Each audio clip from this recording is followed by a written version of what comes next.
122 million parts. Get the right parts at the right prices. eBay Motors, let's ride. Eligible items only. Exclusions apply.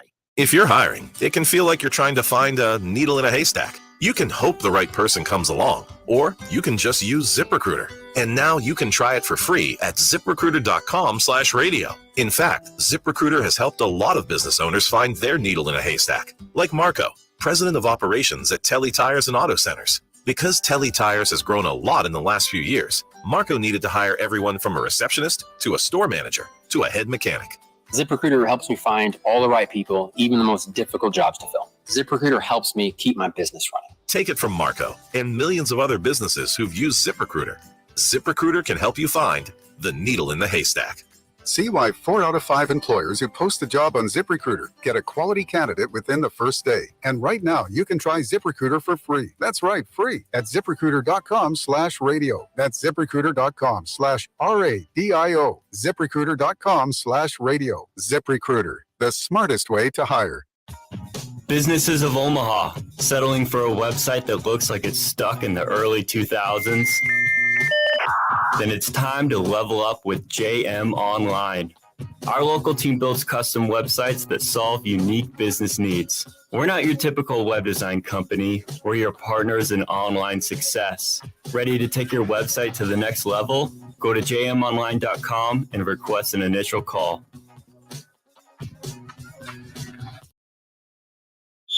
Let it fly. Your elevated sports bar experience. KOZ and Bellevue, Omaha, Council Bluffs. This is 1620, The Zone.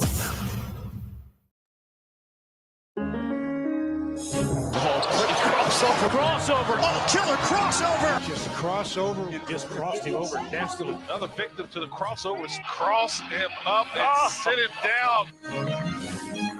Time for the crossover, powered by Everlevel Concrete Repair in Omaha at everlevelconcrete.com.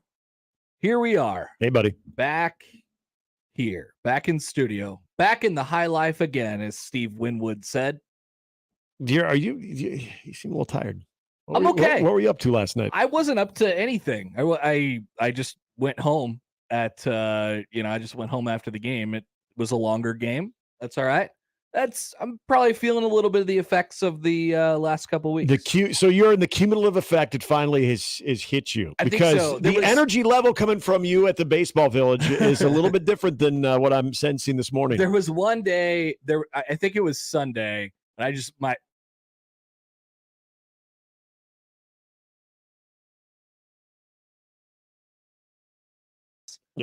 Tuesday. And I guess it's finally hitting a little bit. And then you get back to the reality of, okay, what do we talk about now? I know. What do we do? I mean, you could still do a little post CWS feel. I mean, there's not much you can break down of an 18-4 game, as we mentioned earlier today. But there was some debauchery that took place during and after the game last night. So what's the deal with the Zestos thing? Yes, this video. I didn't see this. I will do what Sharpie did to me. I will send you. Yeah, please send this to me, because I haven't seen whatever happened at Zesto last night. Although the Peter man who's here today, hey Peter, he came through. He went through the downtown area a few hours after the game ended last night, because he was getting into the airport. Which, shout out to the Peter man for being here.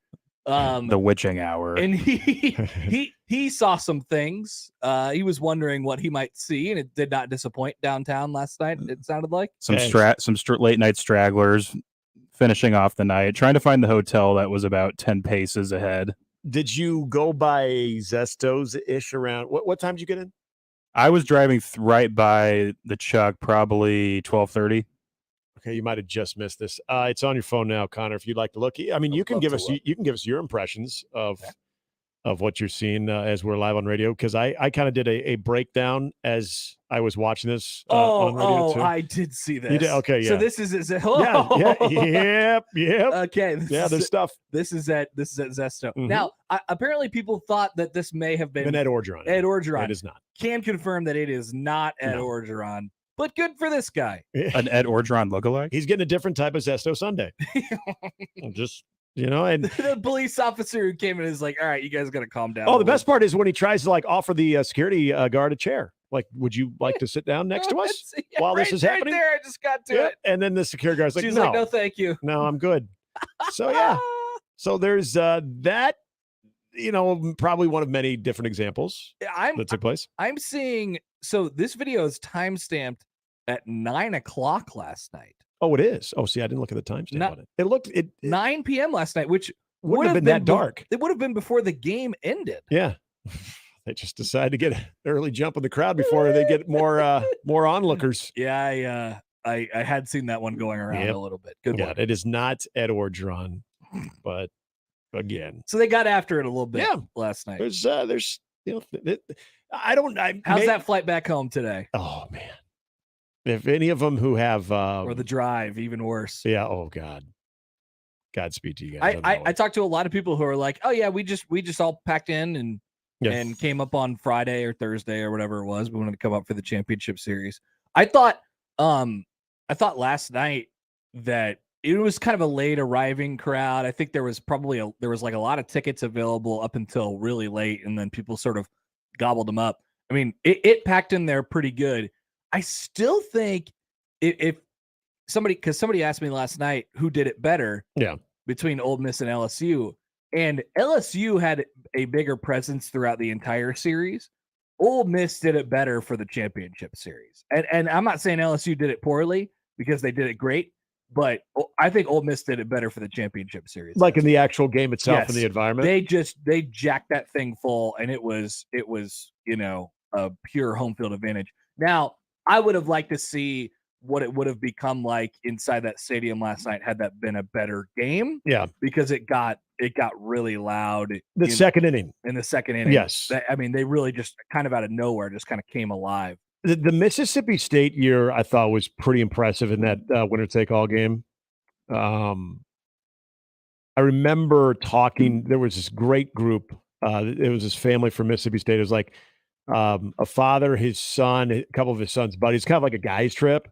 And their like anxiety before that game, and the way they dealt with it by just drinking more, let's just drink was hilarious. And like, so they were like DMing me during and after the game of like the emotions of it, and like, oh my God, this is actually going to happen. And like, they're going as far as saying, "Oh, we love you, we love." Like they were telling us that they loved it. Like it was, and I kind of believed them. Really, that was cool. The Ole Miss, you're right, it was impressive. That second inning, and we were taking that in kind of down the right field line, almost not quite in the right field bleachers, but just down the right field. Yeah, probably. It was really good seats from our old neighbors from back when. And that second inning is where the place, I mean, I'm looking over by the backstop and everything. People are standing up. It was like an LSU home game. And for every pitch out of the zone, it got louder and louder and louder and louder. And so that moment alone, poor I thought, Jack Caglione. Yeah. And you want to feel the pressure of essentially, I don't know, what would you estimate? If we're saying 25,000 was there, 20,000 LSU fans. Yeah, I actually looked around pregame and I thought, you know what? There's more blue and orange here than there has been throughout the entire series. Yeah. Obviously, it didn't really make a dent in the 20,000 LSU fans, like you said, but there were more Florida people that started to show up, and had that been a better game, it would have been a very tension-filled environment. But then about by like the fourth or fifth inning, it just ended up being just a party the entire game, which was and that's why it didn't feel as at the end intense. At the end, it just felt like, all right, I'm now done with the party. Yeah, let's just end this sucker. Let's get away. Yeah. Let's get out of the stadium and let's start taking over the streets around the ballpark.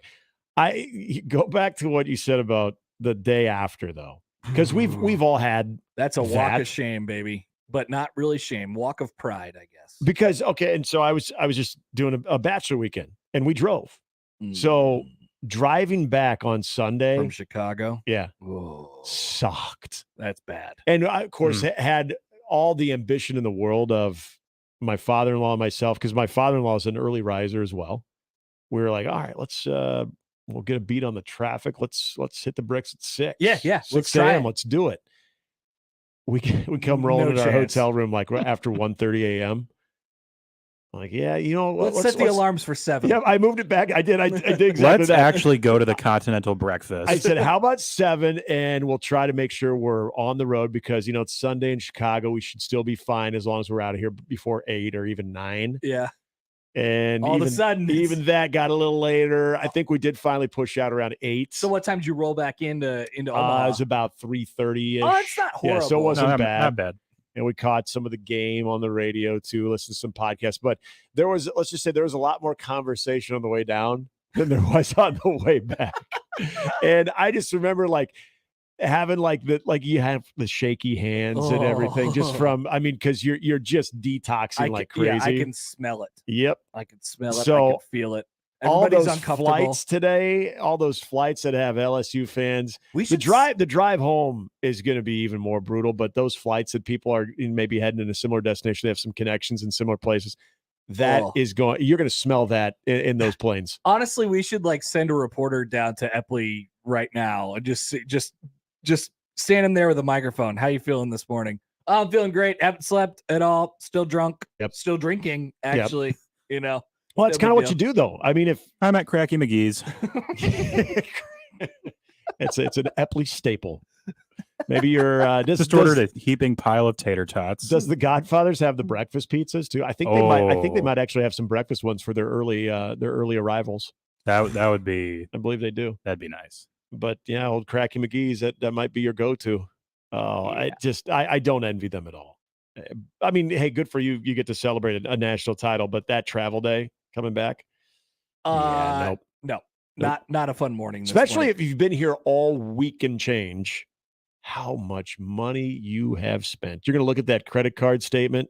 You might just pull it up on your phone and be like, wow. How did they I had a question. So they were, ripping off all the LSU hits last night after the game when there was, I don't know, there's probably still a couple thousand people there by the time the celebration had sort of subsided. Everybody's still hugging each other on the field and everything. They'd still not, I don't think they had gone to maybe they had gone to the press conference already and came back out or something like that. But they're playing, all the LSU hits, the Garth Brooks thing. So you can't find Garth Brooks on his music is, you have to buy a Garth Brooks Oh, really? CD. You can't get it like on Apple Music or like Spotify or anything? No. Really? No. He's holding out, I guess. He is. Is he like Metallica with Napster? He's like how Taylor Swift used to be, or I don't know if she had something with the rights to her music or whatever. But so they're just ripping. Like that's the only time that I've heard like the real recorded version of Callin' Baton Rouge. Because I would love to, it's a good song. I would love to listen to the song. I was maybe thinking about listening to it coming in. Searched it on Spotify. Really? Wasn't there. You got to pull it off of like YouTube. So maybe they did that in the ballpark last night. All right. Mecca was trying to circumvent the system. I can appreciate that. I'm sure all the fans did too. Wow. Yeah. In the parking lot after just taking the walk out there and trying to get out of there. And there's cars leaving the parking lot. There's people hanging out the windows. And they're just all playing Callin' Baton Rouge. How was the scene? All of the songs. Because, I mean, when we left, everyone was still at the stadium, so we got out pretty much scot-free. But what was that lot like when you left after the game? I mean, was it just like a continuation tailgate, or were people... It's funny, because and I got the sense that most of the people that were still there were probably staying downtown, so they had sort of made it over like towards the mat in the baseball village area. They moved that direction. Yeah. Instead of moving back to the cars, which is a very smart idea, right? On a night like that, I would think so too. Mm-hmm. But yeah, it was clearing out a little bit. It was emptying out. I don't know if they just started back the party in the parking lot, and we had like the late night tailgate and the after hours tailgate, if you will. Which, if you thought the ones on Saturday afternoon are good or Saturday morning, you wait till you get the after hours one. Might have saw more of those Zestos incidents. Might have turned into a Buffalo Bills parking lot where. Things happen. I'm glad that we have that video. Just to sit and remember for the next year. Yes, I mean, this is just what you get, and for whoever that LSU fan was, I mean, God bless him. I guess. Yeah, that's a win, right? Yep, good job. Your team won, you won. Don't know if you got her number or not. But it could be his wife. I don't know. It could be. Might be his wife or girlfriend. Maybe they just decided they weren't going to wait to get to the room. People are probably questioning, okay, what's this video? I know. We can't retweet it. Folks, You know, it's been happening all morning. You can find it. It's Peter, out there on Twitter. Peter, have you seen this? Have you heard about this? I actually have not seen this, but Okay. I definitely will be watching it. We can send it to you. Yeah. But we cannot make that public. There is some nudity in the video. Yes, there is. As happens at the College World Series. It's impressive. Yeah, the College World Series is not, and I think Chattel, we talked about this a little bit last night, and he wrote kind of about the same idea today. Like, that was good for the College World Series when it sort of, feels like home a little bit more. There's some character to it, and having a team like that and a fan base like that win it feels it just gives it some character, and you have some memories and stuff like that. Well, we got in really good. The whole this was one of the first CWS that you didn't hear a lot of reference or reverence to Johnny Rosenblatt Stadium. Nope. And no, I agreed with that. And my theory on that, I don't know if you could goodbye Rosenblatt, if you agree with this or not, or could see a point here, but something about LSU's fans back, you get LSU's presence to the very last out. Yeah. You get LSU celebrating a national title on their first at the Chuck. You get the 2020 feel of not having a College World Series at all. The next 2 years, God bless Mississippi State and God bless Ole Miss. They're just not as embraced as the LSU fans. And they could be in time, but the LSU fans were like, they were the ones who arrived first, and that we just completely welcome in because they're just amazing. That when I think of Rosenblatt and its uniqueness, I think of charm. I think of that stadium on the hill, South Omaha. All the quirky things about it. But overall, it was a very colorful, charming environment. But part of that charm is the people that are part of it, the fans that are part of it, like Dingerville. And so the different types of fans that make their way to the event year in and year out. Maybe that's why, for once, as Gary refers to it, as the cookie cutter corporate structure that is Charles Schwab Field. I still would like to see him do something, just to make the ballpark have with the stadium. Just give it one unique feature, if there's. Because remember they had the shrubs or the trees in center field at one point. And they got away from that. Bring the trees back. Yeah, I don't know if that would be the answer, or like some sort of bring back the Marlboro Man. Different. Yeah. We have the zoo. Let's advertise the zoo with like a live animal. There you in go. The outfield. You could showcase an animal in center. What if they built a? Peter may not like that. What if they built like a fake desert dome in the lot outside of left field? A scaled down dome. Something that gives you a little bit of a backdrop. They call it the tailgate dome. You just put it in lot D, and instead of animals running around in there, you have, because that's one of the visuals of the last few years. You walk in greeted by like 20 smokers and grills lined up along the whole side. You guys are onto something here. But I just felt like with LSU, You're right. providing that charm, that fan base is very charming fan base. They're what has made the experience in Omaha, whether it's Rosenblatt or Charles Schwab Field, great. They were there from day one to the very end and winning a national championship.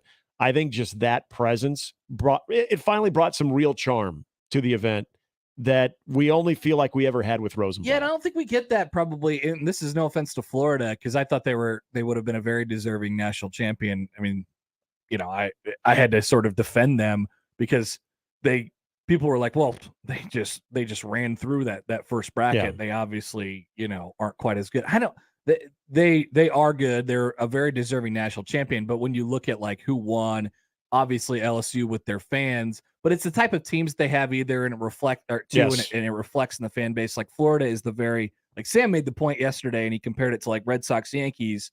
Red Sox is LSU, where it's 100%. They're dirty, they're big, they don't give a blank, and they don't care what you think of them. They're going to be fun, and they're going to have fun. I would just say they're very fun with everything. They're bearded, you know. They got all this kind of facial hair, and Skeens is with the mustache and throwing around huge weighted balls. Did you know that he was warming up with a softball? Yeah, last that's night? what I'd heard, that he was actually, while the game was going on, was like going through like a workout or something. Yeah, it was a bullpen day for him. Yeah. So I figured they might, give him a chance at the ninth inning, but they stayed away from that, and the Pirates and the Nationals are happy about that. They did not want that smoke, Jay Johnson did not want that smoke, which is good. John asked him after the game, and Jay just sort of took a step back, and he was like, glad we didn't have to pitch him tonight. Yeah. Glad we didn't have to. And I think the plan was like, if they got it to like 5 or 6 or something like that, it's like, all right, we'll give you an inning here. Yeah. But then you have Florida, and Florida's like the clean cut, They're the clean Yankees. shaven, none of them I was looking through their dugout just on their rail, like, yep, there's no facial hair here. Like, this is a very tucked in team. So there was energy and color and feel that sort of came along with that I think is synonymous with college baseball. Yeah. Like, fun. It's not clean, professional. There's going to be some weird things that happen during a game. LSU, I mean, although they were a fantastic team, number one team for a majority of the year, they have, nobody else has a claim to, being the best team in the country this year after sort of what happened in Omaha and throughout the rest of the season. But they are, sort of imperfect and just by in sort of the way they look and with their fans, and they embrace that. And I think that's a really good mirror image of college baseball. You're embracing it's LSU, and I feel like there's been a lot of teams that they've brought here to Omaha where they encourage their players to embrace the personality, the program itself, the head coach, the coaching staff embrace each personality to where you get to kind of be you. I don't want to say Florida, Kevin O'Sullivan is running a real tight ship where those guys are, like Bill Belichick and the Patriots, where they're just, I think there's an element to that they're too. functional robots, but you do see the LSU players let loose no matter what situation the game is. And I think that served them well on Sunday.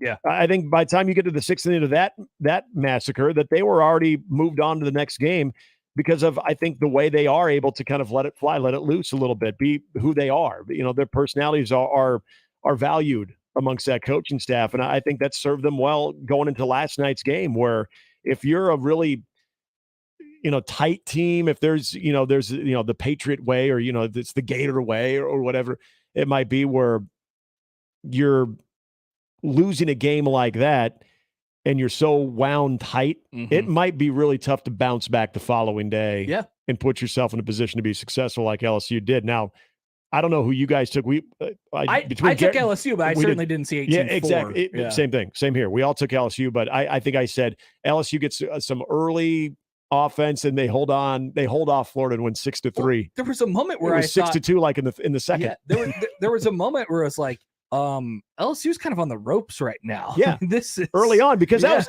was one thing I also thought, and Thatcher Hurd, give him credit, he settled back in, and it helps when your guys come back in the second with a 6 spot. But I think my biggest concern was if Florida is able to begin the game with some offense where they're basically saying, okay, we're picking up from where we left off. Ooh, that could be tough. That train can get rolling. That could be tough. And then I think Thatcher Hurd's watching a guy that is probably, at least on the mound, is more highly talked about in Caglione than he is. He's watching him all of a sudden just not find the strike zone at all. And I think Thatcher Hurd probably felt like he had a reset. Yeah. And he made the most of it. So good Caglione. It was wild. He had a bad night last night. And you could feel that for, like, I mean, I don't want to say I felt terrible for him, but you could watch him, like, physically and mentally just it's like when you hit a bad golf shot and all of a sudden it leads to 2, 3, or 4 because it's just in your head. Like, all of a sudden, and this is where I put the LSU crowd into it.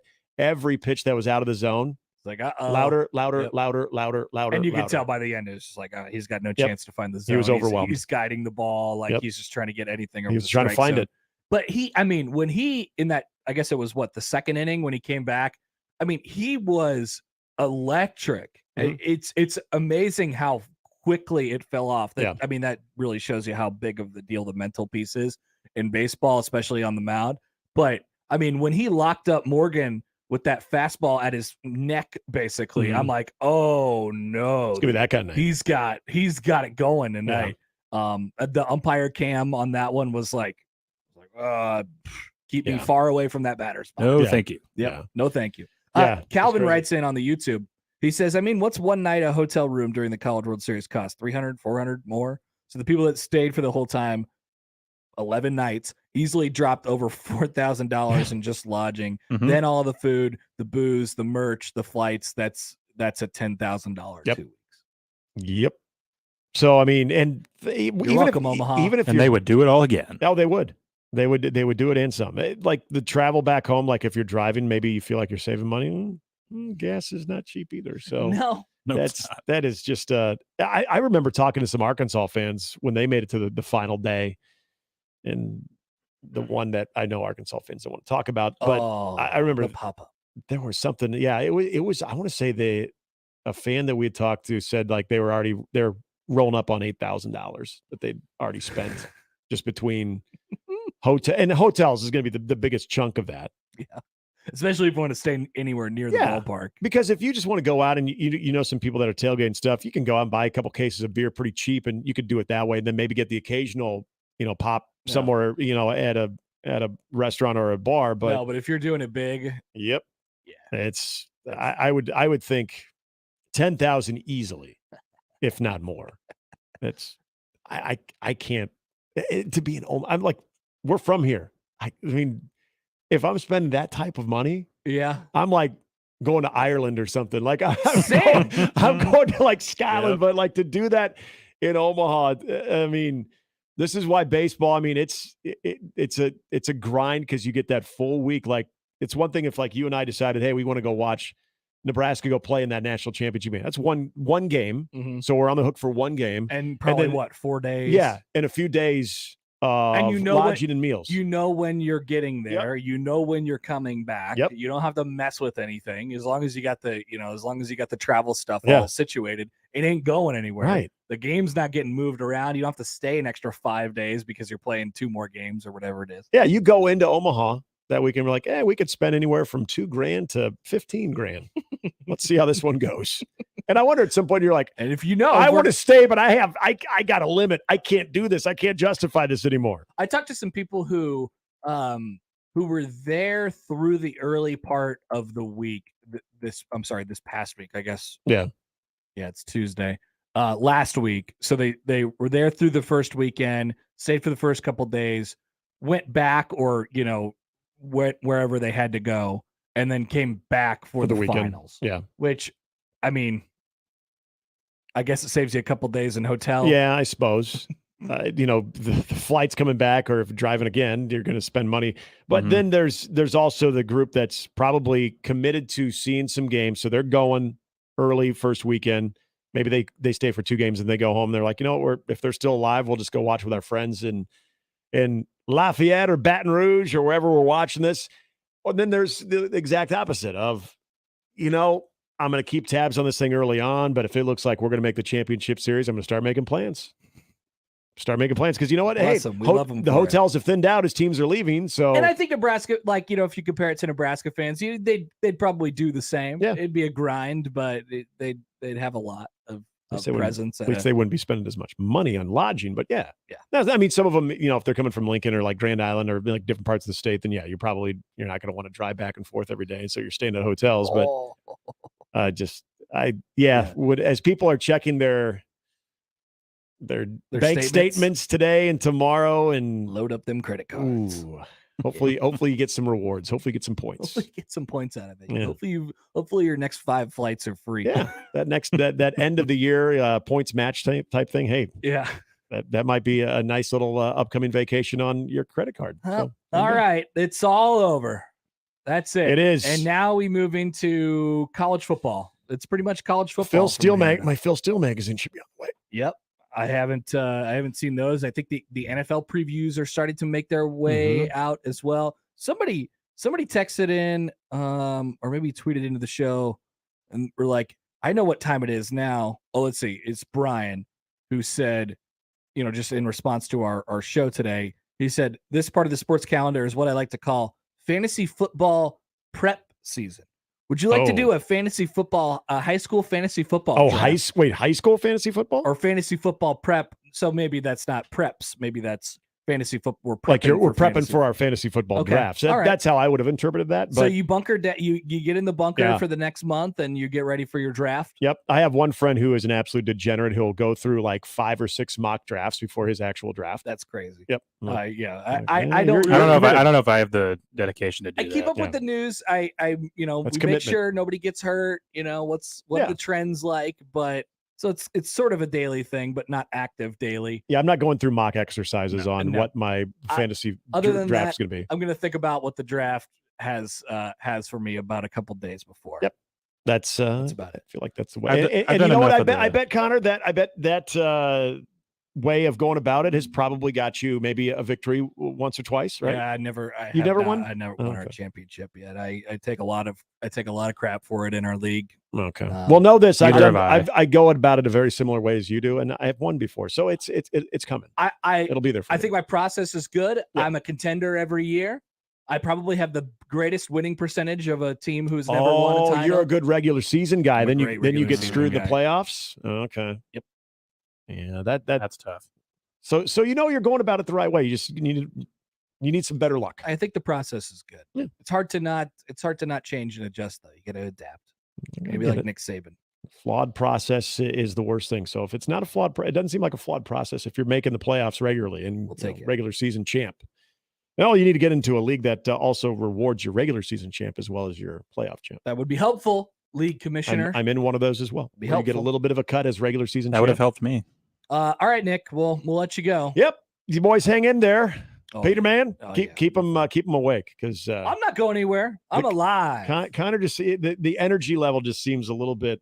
I'm alive. Like I would have thought maybe you. I got 8 out of 9 on the immaculate grid. The grid. The grid. Okay, good. I'll go grab like a 12-pack of Red Bull. There you go. Energy. I think Josh has got a stash somewhere. I think he does too. Yeah, I think he does too. That's Nick Hanley, and that is the crossover powered by Everlevel Concrete Repair in Omaha at everlevelconcrete.com. Connor Happer, Peter Krenzer with you today, the Peter Man, as we will start things off on a Tuesday next on 1620 The Zone.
All right, welcome in. Happy Tuesday. It's the Connor Happer Show here on 1620 The Zone and on 1620thezone.com. Connor Happer alongside Peter Krenzer today. Josh is taking a well-deserved, I don't know if that I would call it mental health. I would call it like he hasn't been home in 12 days, basically. He has a family. So there's that piece of it. I believe the lawn needs to be mowed desperately. So Is Josh a gas mower? No, he is a lib machine guy. He likes the lib machine. He's on the other side. So he's gonna take the day and do some stuff around the house, which is good. Josh was at the baseball village constantly for the last basically 2 weeks, and so he's allowed to do that. And Peter's here, and we thank Peter for being here because he just got back on a plane last night from Mexico. Look, you're looking awfully colorful, Peter. I did. If I was shirtless right now, you would see the massive sunburn on my back, but luckily that's not the case. You got you got it pretty rough back there. Like, there's the weird thing is, I feel like I put on 3 layers of sunblock, and nothing helped. But luckily, that was about the extent of it. Burned the face a little bit, but thank you for being here. We're excited to have you, and we're excited to be back at home. And now we set off into the voyage of the college, like really the college football offseason. We've been there. We took a little bit of a break for it. We're back for it now. It's about a month away from like Big Ten Media Days, and that's sort of the unofficial start. You'll have camp starting up right after that. NCAA calendar kind of resets once CWS wraps up. Yes, the new season. So we're gonna rock through it and really get into the nitty gritty on Nebraska football and their schedule over the next month or so, and we'll sort of begin that process today. Welcome to the show. You can always get in touch with us at Happer Show on the JTech Construction Zone Twitter feed. You can tweet in there at Happer Show or Connor Happer. You can email Connor at 1620thezone.com on the Equitable Bank inbox. Call or text 402-951-1620. And you can call on the 42 Degrees the Source hotline it's powered by 42 Degrees the Source, and it's by your mom's house. As we get ready to roll today, once again, YouTube as well, 1620 The Zone TV. We did get an email from John on the Equitable Bank inbox. He says, before we move on from baseball completely, I have an issue I'd like to bring up. Perfect. Excellent. When are they going to limit the length of the hand protector on the base runners? Those things are 4 to 6 inches longer than where their fingers end. That has to factor into plays when the tag is required. The oven mitts, Peter?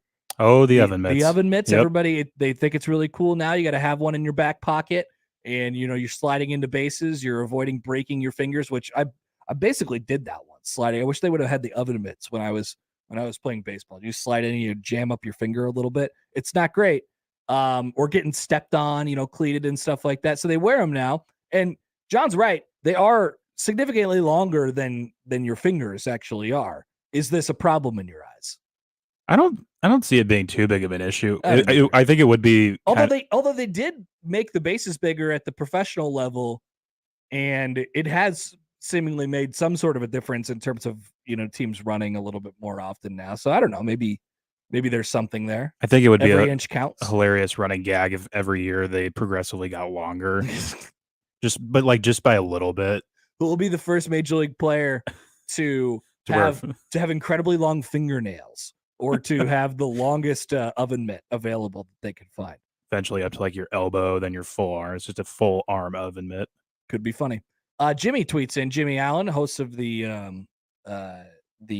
After Hours here on 1620 The Zone. He took one good look at the show picture today, and he asked, why did I think Mark Cuban was producing the show today? Do you think you look like Mark Cuban? That's the first I've heard a Mark Cuban comparison. I'm flattered. Yeah, sure. It wouldn't be a horrible thing to look like Mark Cuban. Hello, Sharks. Like a young version of Mark Cuban. So we have myself and we have Mark Cuban in with us today. The baseball ended last night. We'll get into some Nebraska football recruiting things. Let's set up our guest lineup as well. Alan Bell will join, a huge College World Series fan and a very good College World Series bettor, will join us at the bottom of the 11 o'clock hour, as he usually does. Ellie French will drop by in the 1 o'clock hour, probably get a little College World Series talk there. I will not ask about James Franklin this time. Shout out Josh Peterson. And Steve Merrick of Inside Nebraska and Rivals to get us updated on Nebraska's couple new commits over the next 2 days, or over the last 2 days, that is. The class at large. And, well, I mean, we're probably looking at another commitment tomorrow. I don't know that it's, sealed, but you like when a guy takes a visit and then he says, guess what? I'm committing on Wednesday. And he says that on Monday. And that person would be Carter Nelson. So we'll talk to Steve, I think for like the second time on the show at 12:30. The lineup is powered by the Rooferees at John Higgins Weather Guard. We'll talk about the baseball from last night, recruiting pieces of it. I have a question about some of Nebraska's camp countdowns that are going on. Question for you guys on that. Mitch Sherman wrote a good Jordy Ball story today in The Athletic. I would encourage people to read that. And we'll have a couple things to pull out of that. She will be at Warner Park this Friday. She will be. Will she she'll throw out the first pitch. Will she throw it with a softball? I would think so. I don't know. We'll see. I haven't at full speed. I haven't talked to the people out at Warner Park for a while. They're probably like, do you work here anymore? Connor, it's been a while. We miss you. You can't just take 4 weeks off, Connor. Do you live here? But then they'll be wondering, then they'll be sick of me after I show up for 4 consecutive days. And then we'll talk about the aforementioned, we talked about the college football calendar, about the recruiting calendar. There's an interesting stat about the amount of commits that are happening right now nationwide. And this thing has really, really moved up. That's another good question for Steve as well in the noon hour. But let's go back to last night. We mentioned a couple of the things with Nick that I want to sort of dive back into. First of all, this is one thing we didn't talk about. Are we really mad at Dylan Cruz for saying ring me? He slides into third base with a triple last night. It's a full-on party for LSU. And, the coronation has begun. And it's like, all right, we need one more cool moment from Dylan Cruz. And there he is. That dude is fast. He can move. He's a real true 5-tool player.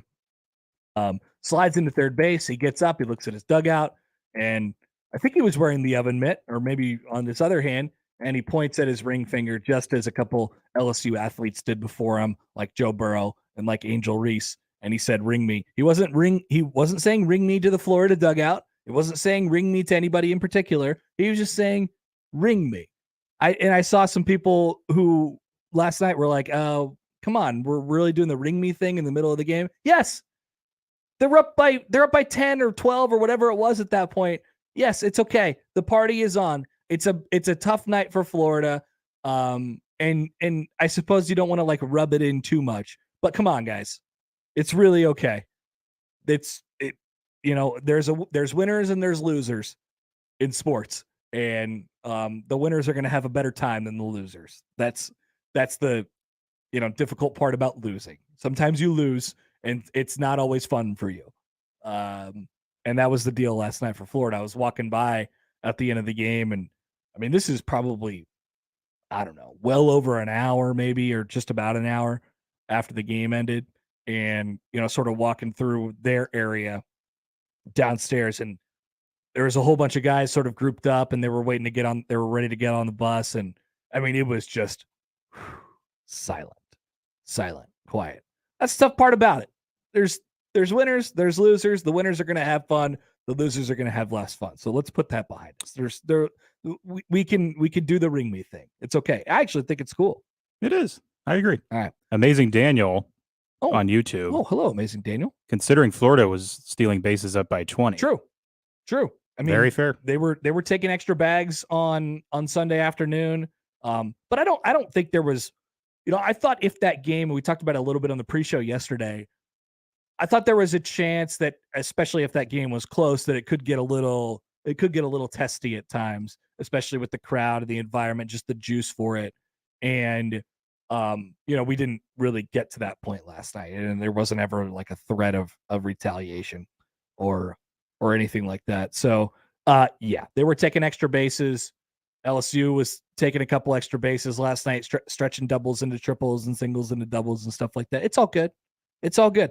There's winners and there's losers. Like, I'm just going to keep saying that today. But on the College World Series in general, and last night, that thing flipped really quick. Kind of felt for Jack Caglione, who is an incredibly talented player who didn't have a great College World Series outside of that the Sunday thumping when he hit a couple home runs.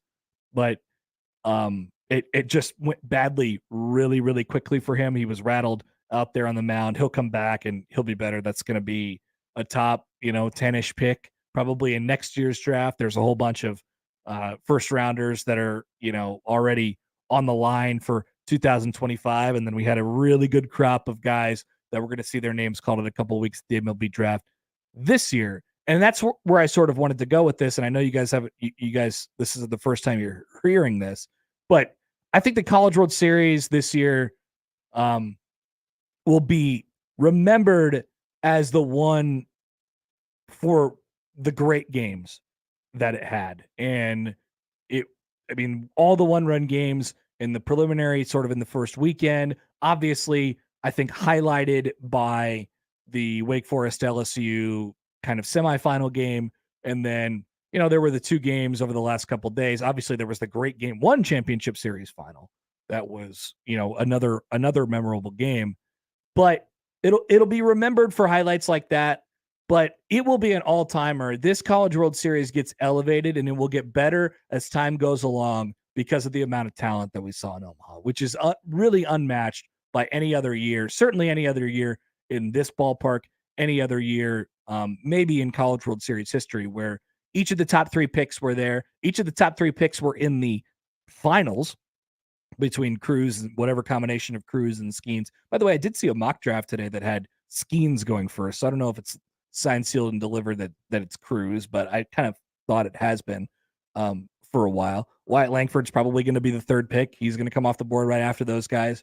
Rhett Lauder, who made two really good starts in this College World Series, is going to be a top 10 pick. A couple TCU guys that are sort of in that conversation as well. I mean, and Hurston Waldrop is probably in the top 40, 50 conversation. It's it will be remembered for that. So when we look back and we see, I forgot to write this down last night. I know I voted for the College World Series, the all tournament team, but I can't remember who they actually named as. I assume it was. Let me see. I'm going to scroll here a little bit. The all tournament team and the most outstanding player. So the most outstanding player went to Skeens, and that wasn't who I put on there. I actually think I had Beloso on mine, but Skeens is a deserving one certainly as well. So if I pull it up from last night, here it is. So the all tournament team was Skeens most outstanding. BT Rypel was the catcher. Trey Morgan, Kevin Dugas, Tommy White, Josh Rivera, Dylan Cruz, Ty Evans, who had an all-timer of a College World Series while having, a sort of a mediocre regular season. Wyatt Langford, Cade Beloso, and Ty Floyd. All those guys are either from Florida or LSU. That's no surprise. They played the most games in the College World Series, so they were sort of the most memorable, outstanding players. A lot of those guys, most of those guys are going to play professional baseball. Most of those guys are going to play probably at the major league level as well. That's how this thing will get remembered, and it'll keep getting better. And we'll look back in 10 and 15 years as these guys are, becoming all-stars and individual award winners, or maybe a couple of them are, and we'll be like, oh yeah, they were all in that one College World Series. And I think that'll sort of be the lasting image of this. You guys you've heard it, and you'll continue to, I think, to hear it for a long time. College baseball in general, it's in a really, I think, cool spot right now. It's in a good zone where you have all this talent. You had the weird draft of 2020 where it left a lot of guys to go back to college, these really full rosters of talent. Obviously, there's a lot of that in the SEC anyway, but there's a lot of young talent as well. And I think as we mentioned in the crossover, we have figured out the ballpark. We have figured out the ball. We have figured out the bats a little bit more. Like, it just feels like sort of a sweet spot right now where, when the BB Core bats, something had to happen 13, 14 years ago when we went from the mega composite bats where everything was going out of the yard to we went to BB Core and we changed ballparks in the same year. And that was just a dastardly combination. A lot going on. It was a horrible combination that changed the sport, changed the champion completely. This led to teams, who really got dominant pitching to win, and maybe you didn't even need dominant pitching to win because it was just so you couldn't get the ball out of the yard. We have a really good in between in a series that saw 18 runs scored in the third game final by LSU, and 24 runs in the second game by Florida. I think a lot of this series will be remembered for the incredible pitchers that we had. We had an all-time pitchers duel between Skeens and Lauder. We saw great stuff from future first-round picks like Chase Dolander. All across the board, and a couple guys that'll be back. Whether it's in the College World Series or back in college baseball next year. Maybe prisoner of the moment, but it does sort of feel like a sweet spot for the game right now. And this has now become an event that people really look forward to coming back to because they love the area. They love the ballpark. They love the feel of Omaha. We were spoiled this year. Yeah, no, it was just a really, really good series. Weather was almost perfect. Weather was almost perfect. Insane crop of talent. We had one lightning delay, one kind of pointless lightning delay. Where there was no actual weather. No. The funniest part about that was the delay finishes up and everybody goes back onto the field, and here comes the rain, and it just washes over for about, I don't know, a minute and a half or 2 minutes. I'm like, oh, that's amazing. And that was it. And that's now the last 2 years. So you can't guarantee that part of it every year, but it feels like it's a pretty sweet spot for college baseball right now. And I think people are starting to notice nationally as well. I mean, you see, you see a lot of people sort of diving in, maybe people who are watching baseball at the professional level. They're like, yeah, I think I want to see this because there's a lot of top talent. The scouts are out. There's people who understand and know professional baseball, and they're like, man, this is kind of the place where we need to be. And I don't know that it had been like that at this level for a while. So it was a great series, even though we had two kind of stinkers, I guess, to finish this off. All right, we'll continue on. We won't talk too much college baseball today, but we'll jump back in with a couple of our guests throughout the show. If you guys have anything on the World Series or anything else, you want me to tell some stories, I'm here for you. 402-951-1620. Always feel free to call into the show. We will come back. We'll talk, a little bit of Husker football. We'll dive into that range, camp countdowns, and all the rest as we resume our regular programming. Connor Happer alongside Peter Krenzer here on the Connor Happer Show on 1620 The Zone.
All right, welcome back to the Connor Happer Show. I got a comment in from just a couple more items here, the College World Series.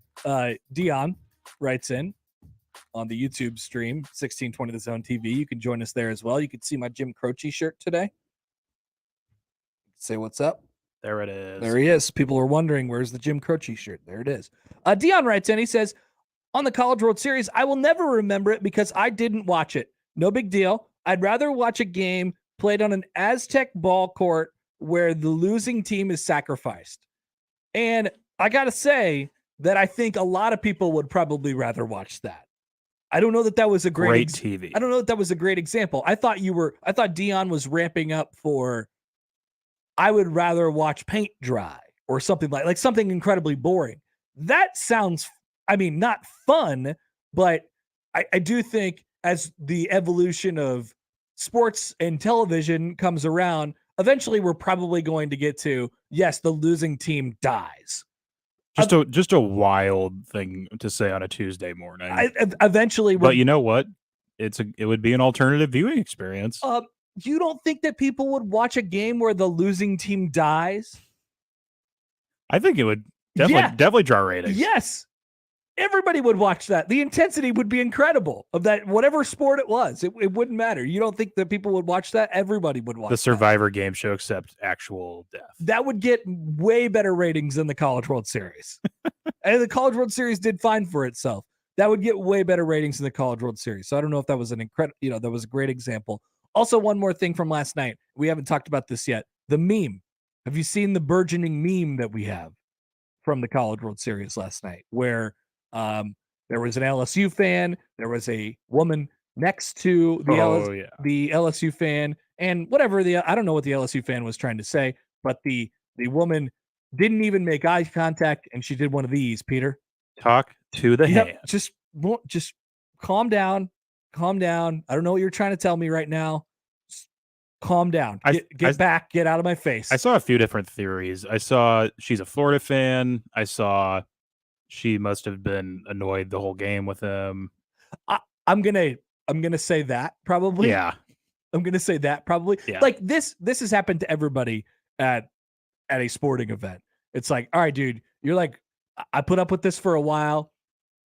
Now you're really in my face. So let's just go ahead and back off real quick. And the guy, you can't tell the guy nothing because his team's about to win a national championship. Yeah. She's like, there's a lot of game left. Let's just pace ourselves. I think that's another thing the College World Series is good for. We have a meme a year. Remember the kid who just stared at the camera and made seductive looks at it? Oh yeah. Many people have made jokes and said that kid is me or my son or something like that. No. No. Oh, I've heard of that. I've seen it. Yeah, so there's about a good one every year. We do get a solid one at least once a year. There's a collection of weird people at the College World Series. It's Omahans or Nebraskans, and then you have a whole bunch of people from random small college towns in the southern area. Just there to have fun. Exactly. So those are the two extra things from last night. Wanted to get to this. We sort of mentioned this before. And if there was any doubt that the recruiting calendar is moved up, and I do want to talk about this with Steve Merrick, who will join the show in just a little bit from the Rivals, from the Nebraska Rivals site, Inside Nebraska, by the way. Andrew Ivins, who is of 24/7 Sports, he tweeted this out this morning, and this is as of 3 hours ago. This number has already grown significantly in this amount of time. He says, by my count, 197 prospects have made public verbal commitments since Friday, 92 of them to Power 5 schools. Of course, no one can sign until December, but this is signing period like volume. Remember when, and it wasn't everybody, but remember when we would get around to the signing day or the signing period, whether it's in December or whether it's in February, and there would just be the whole huge influx of recruits that are making decisions, and they get up on the stage and they have the 4 hats and everything like that. Those are basically going extinct now. They're at least endangered. Yeah. And you don't see it as much. It's not only happening that late not happening that late in the process. It's now happening in like June, where and there's a variety of different reasons why this is the case. I think, the recruiting calendar has moved up in general. What maybe the main reason is just because the access to players at an early rate and the access to decision making at an early time in a recruit's sort of timeline has been way accelerated. I mean, if you're not in, and Nebraska is seeing the effects of this right now, if you're not in with recruits and you have developed and built relationships throughout, and we're talking about higher profile guys, 3, 4, 5-star guys. If you're not in there, probably, prior to them getting the ranking, certainly, but probably by, the end of their sophomore year, into their junior year, into the senior year, guys that are going to be projectable and are going to be big time recruits around the country, you're just not going to be in. Mm-mm. You're not going to be in. You're not going to be involved in that recruiting process unless something happens late, or obviously there's the whole influx of changes that happen when coaching changes happen. Like there's always going to be a whole bunch of those later on in the process that'll continue to happen. But this thing has moved up dramatically, and I think that's a big reason why the signing date's a little bit earlier now.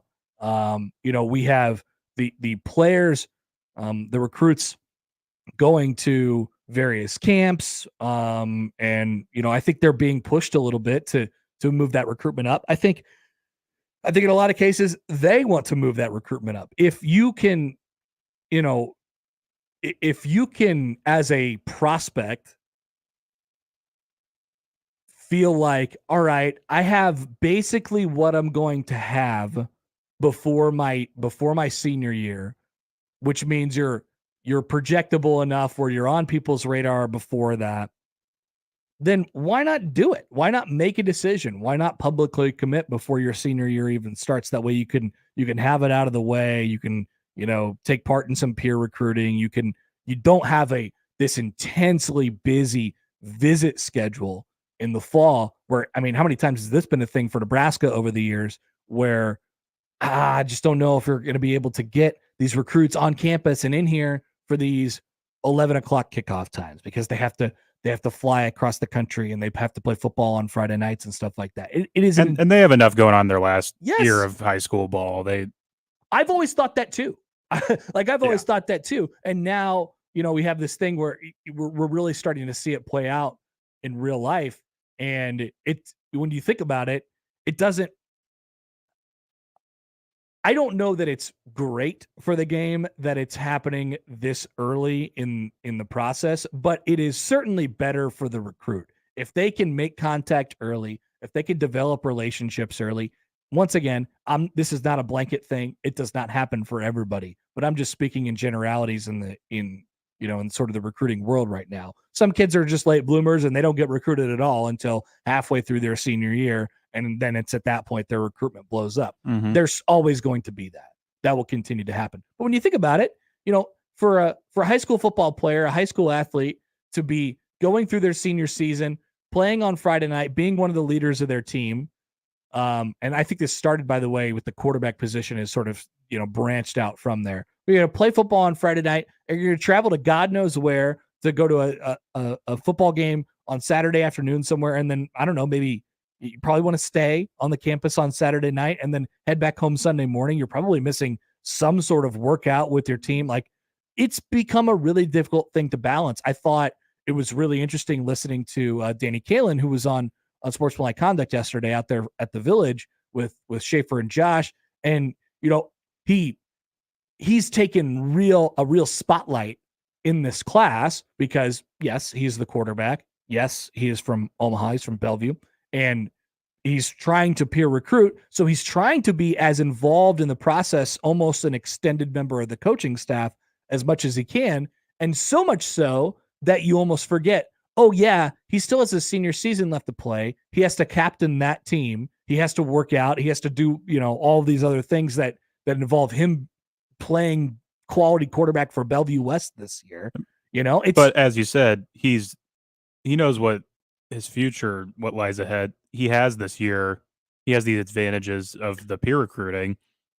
and he can look to do these other things to help himself and those around him. It's a lot easier to do that when you're committed.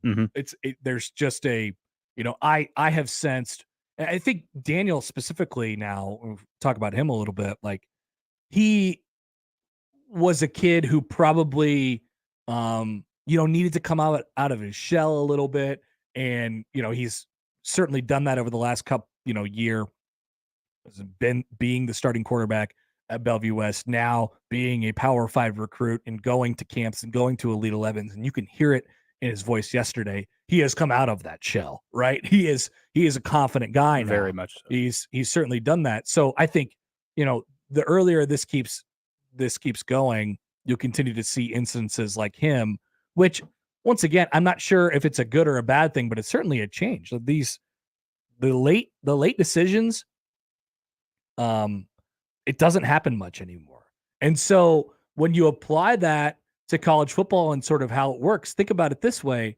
New coaching staffs, as Matt Rule, is getting settled in at Nebraska, they've done a really good job about as well as they can. But this will continue to be a theme that pops up throughout this class. It was in the last, as they try to finish up 2023. And it may still linger into 2025. It's really difficult to get your hooks in and feel settled. You're trying to get all that stuff done. You're trying to get the players that you want on your roster right now, and also build and develop relationships for 2 and 3 and 4 years down the line. And so I think that'll end up really, the fast nature of this recruiting calendar now may, in the long term and sort of in the aggregate, I guess, like over a large scale, will probably end up hurting brand new coaches, quite a bit. And it's not a one size fits all. There are some coaches who come into one place and all right, they're going to be here for a year, they're going to flip things, and it'll be a little bit different. Like maybe it doesn't apply so much to Deion Sanders, but it absolutely applies to Matt Rule at Nebraska, or a coach like Matt Rule, where here's what we want to be. We want to be a developmental program. We want to really plant our roots here in the state of Nebraska. We want to recruit the state of Nebraska. We want to be involved in the state of Nebraska and the Midwest in general. They still have, plenty of other, branches across the country, but this is, they want to make this their home, and they intend on being here for a really long time. So it's when you're building a program like that, a developmental program, it's tough to, it's just tough to start that process. Nebraska is starting from scratch in a lot of different ways right now. So it's a gradual process. I feel like we have to always sort of keep that in context at all times. We do have a, let's see, I think we got a text in or a comment here on this. Oh yeah, Chris in Montana on the text line at 402-951-1620 says, I agree. It'd be nice to see some sort of summer signing period for fall high school seniors, put a clause in there that they could transfer if there's get out of the letter of intent if there's a coaching change, etc. But actually have it be a signed commitment. Good for the team, so there wouldn't be decommits, and also the recruits get a little NIL money for their senior year. That's sort of interesting as well. I don't know. Yeah, I wonder about that piece of it. I hadn't really thought about that. But I mean, there have been a lot of different ideas for how this recruiting calendar should actually work. And now that we're seeing so many new wrinkles, there are. And now that we have so many commits so early, in the process, it might not be the worst idea. Bo Pelini's idea was always there's no signing day. You could sign whenever you want, or every day is a signing day. Maybe that's kind of what he was trying to get across. Every day is a signing day. You can sign whenever you like to. If you feel comfortable enough to make that decision right now, then great. Mm-hmm. There's pluses and minuses to all of the things. This is what we're in right now, and there are pluses and minuses to that as well. All right, we'll take a quick timeout. If you guys have anything on that, let us know at 402-951-1620. Connor Happer, Peter Krenzer with you, and Alan Bell will join us in just a little bit. We'll wrap up the college baseball season with him and look forward to what we have during the summer as well. We'll come back with more on the Connor Happer Show on 1620 The Zone.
All right, a couple minutes here. We'll talk to Alan Bell of Sportsline.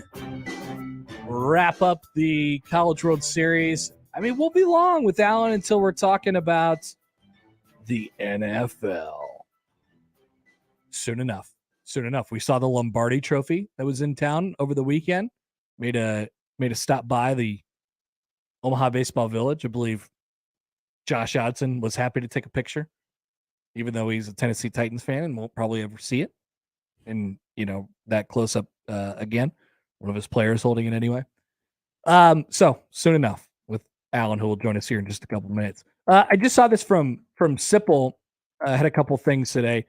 If you're interested in going, you can read Sipple, who talked to Frank Solich about fullbacks and how it sets the tone for the entire offense. But I got one thing here. This is a guy, and I've mentioned him before as a pretty big wild card, X factor, whatever. If you get good performance from enter player here, then it probably means good things for Nebraska football. And that guy is Xavier Betts. He had a little bit on Xavier Betts via Mike Huffman, who was the coach at Bellevue West. It's a positive report anyway. Quote from Huffman: "I haven't seen him smile like that since he was a sophomore in high school." Huffman says he's running the best times he's ever ran. "I think the pressure's off. The pressure of his junior and senior seasons for Bellevue West, just because who he was and the grade issues.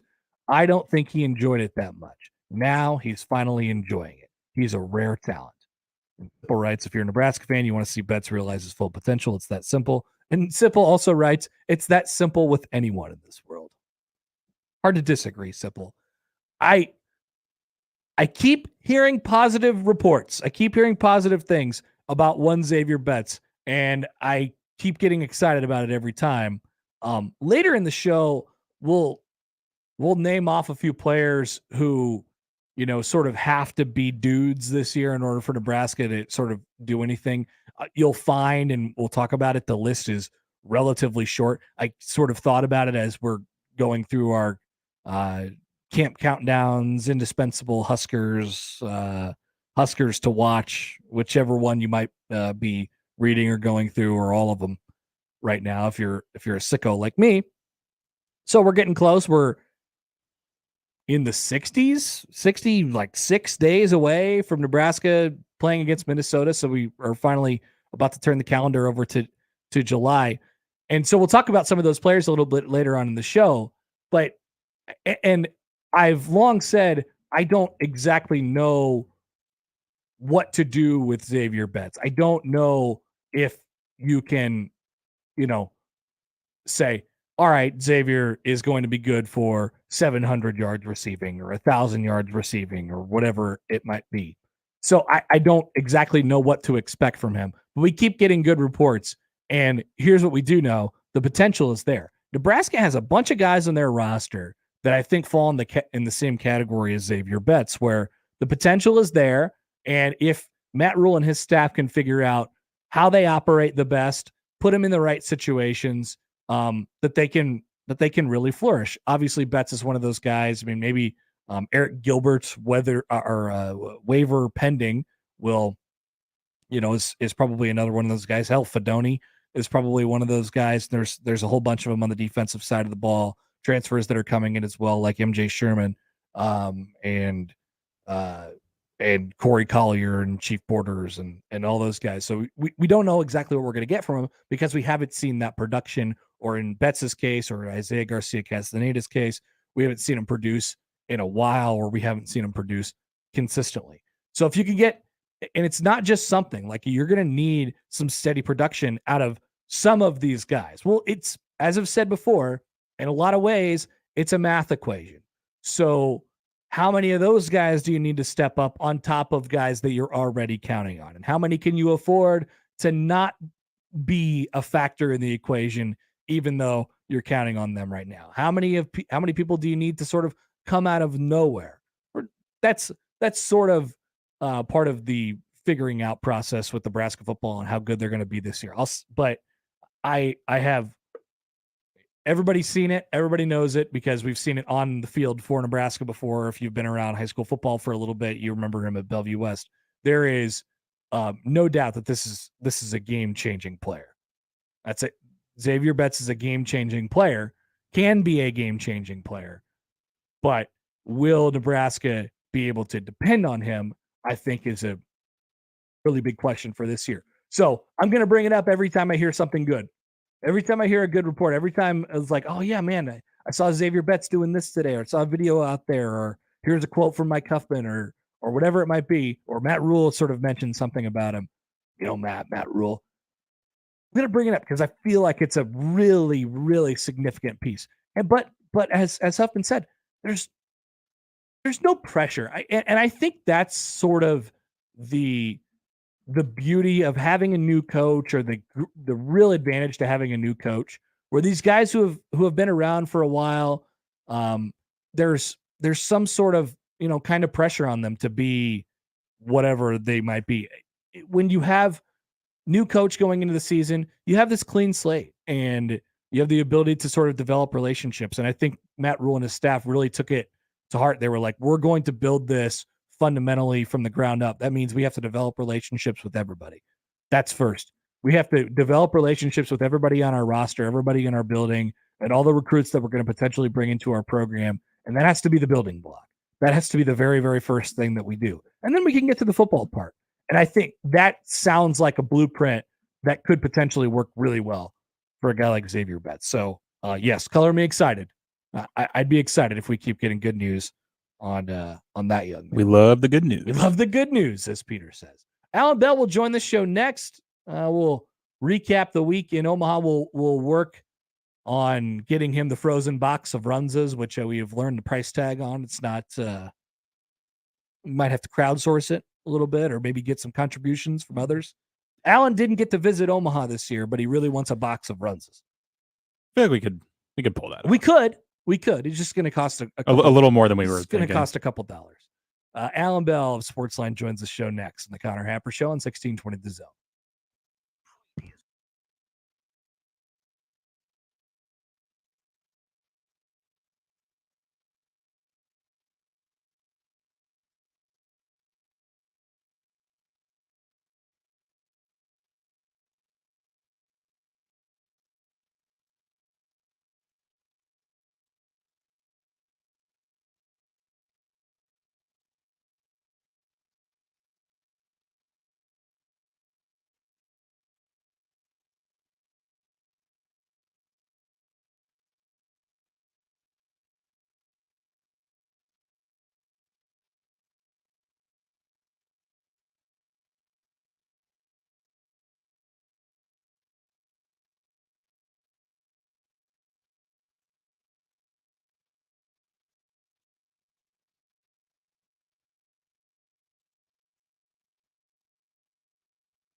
Here comes the money. Here we go. Money talk.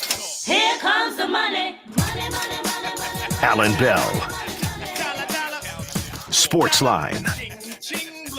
On the Connor Happer Show on 1620 The Zone. That's right. We're joined now on the phone by Alan Bell, our good friend from Sportsline. Just wrapped up what looked like a lovely College World Series from a betting perspective. Hi, Alan. Well, hello, my friend. It was. First off, thanks for having me back. Congratulations on another fantastic week. You owned Omaha. You owned the College World Series. Well done, sir. Thank you. No, you owned it. You owned it on whatever sports app you're betting on. It turns out, Alan, that it pays to pay attention to the season all year long. And people are like, well, what's going on here? We got a couple edges, and I guess that's why they call it the early edge, right? Well, you know what? The Venmo is on its way for that plug right there. Yeah, man, it was it was an awesome College World Series. And, we saw teams that started the season up top, in the season there up top. Florida was a bit of a surprise, but yeah, man, LSU, it was destiny for them, man. This team, it didn't work in the transfer portal, and man, it paid off. Yeah, and it was so much fun. But I think what I'll sort of remember it for, and what people are going to really feel over the next couple of years is just the amount of talent. And people are saying in Omaha, I don't know if you feel the same way, that it was a really memorable one. You've been watching it for a long time, but just the talent. We're going to have the top 3 picks in the draft who played in Omaha. All 3 of them were in the finals. We're going to have at least probably one more top 10 pick, probably a couple more first rounders that were in Omaha at one point this year. I mean, it was really cool from that perspective. And I felt like it showed. I felt like it was noticeable just from a talent perspective, whether you compare it to previous years. It was, if you're just getting into college baseball or you're getting into the College World Series, it was an incredible introduction. Yeah, it really was. It absolutely was. You're right. I mean, there were stars everywhere, littered across it. And here's the thing, too, is that, we've got teams that are going to be back, right? You're going to see LSU fighting for it again. You're going to see Florida fighting for it again. You're going to see a team like TCU.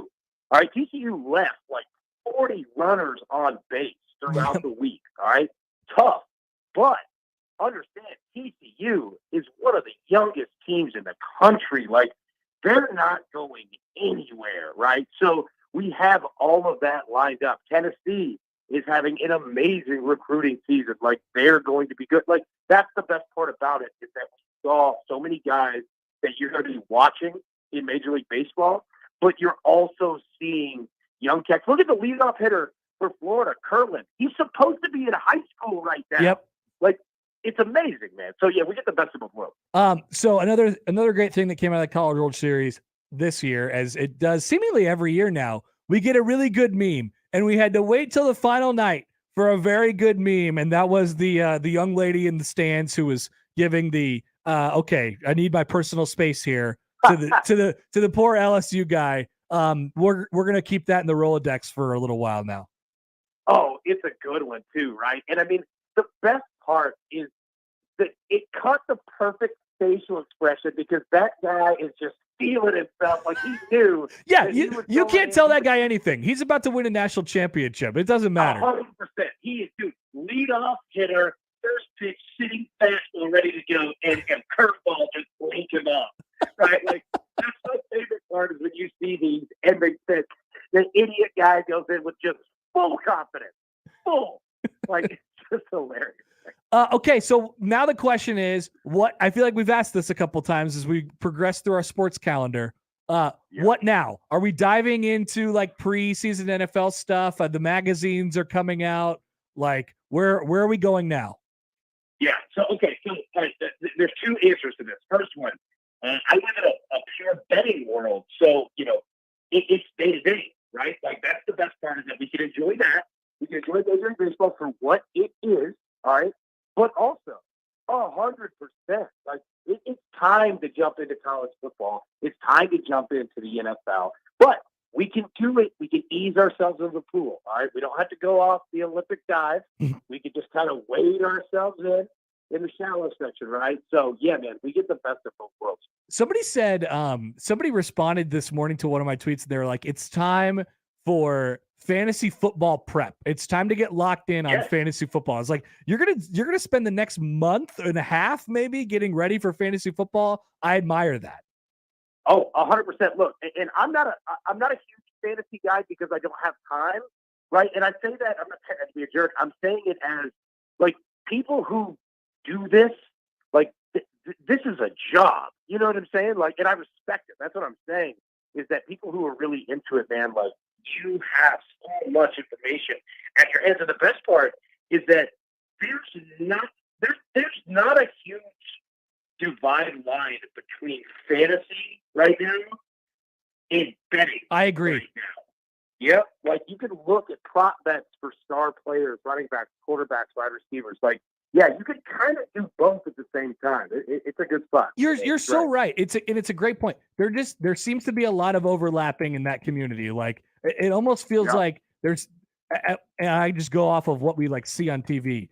Every podcast or everything on, like, they were starting up these new fantasy football shows, and those have sort of transitioning into, oh, actually, this is a betting show now, and it felt like an easy transition.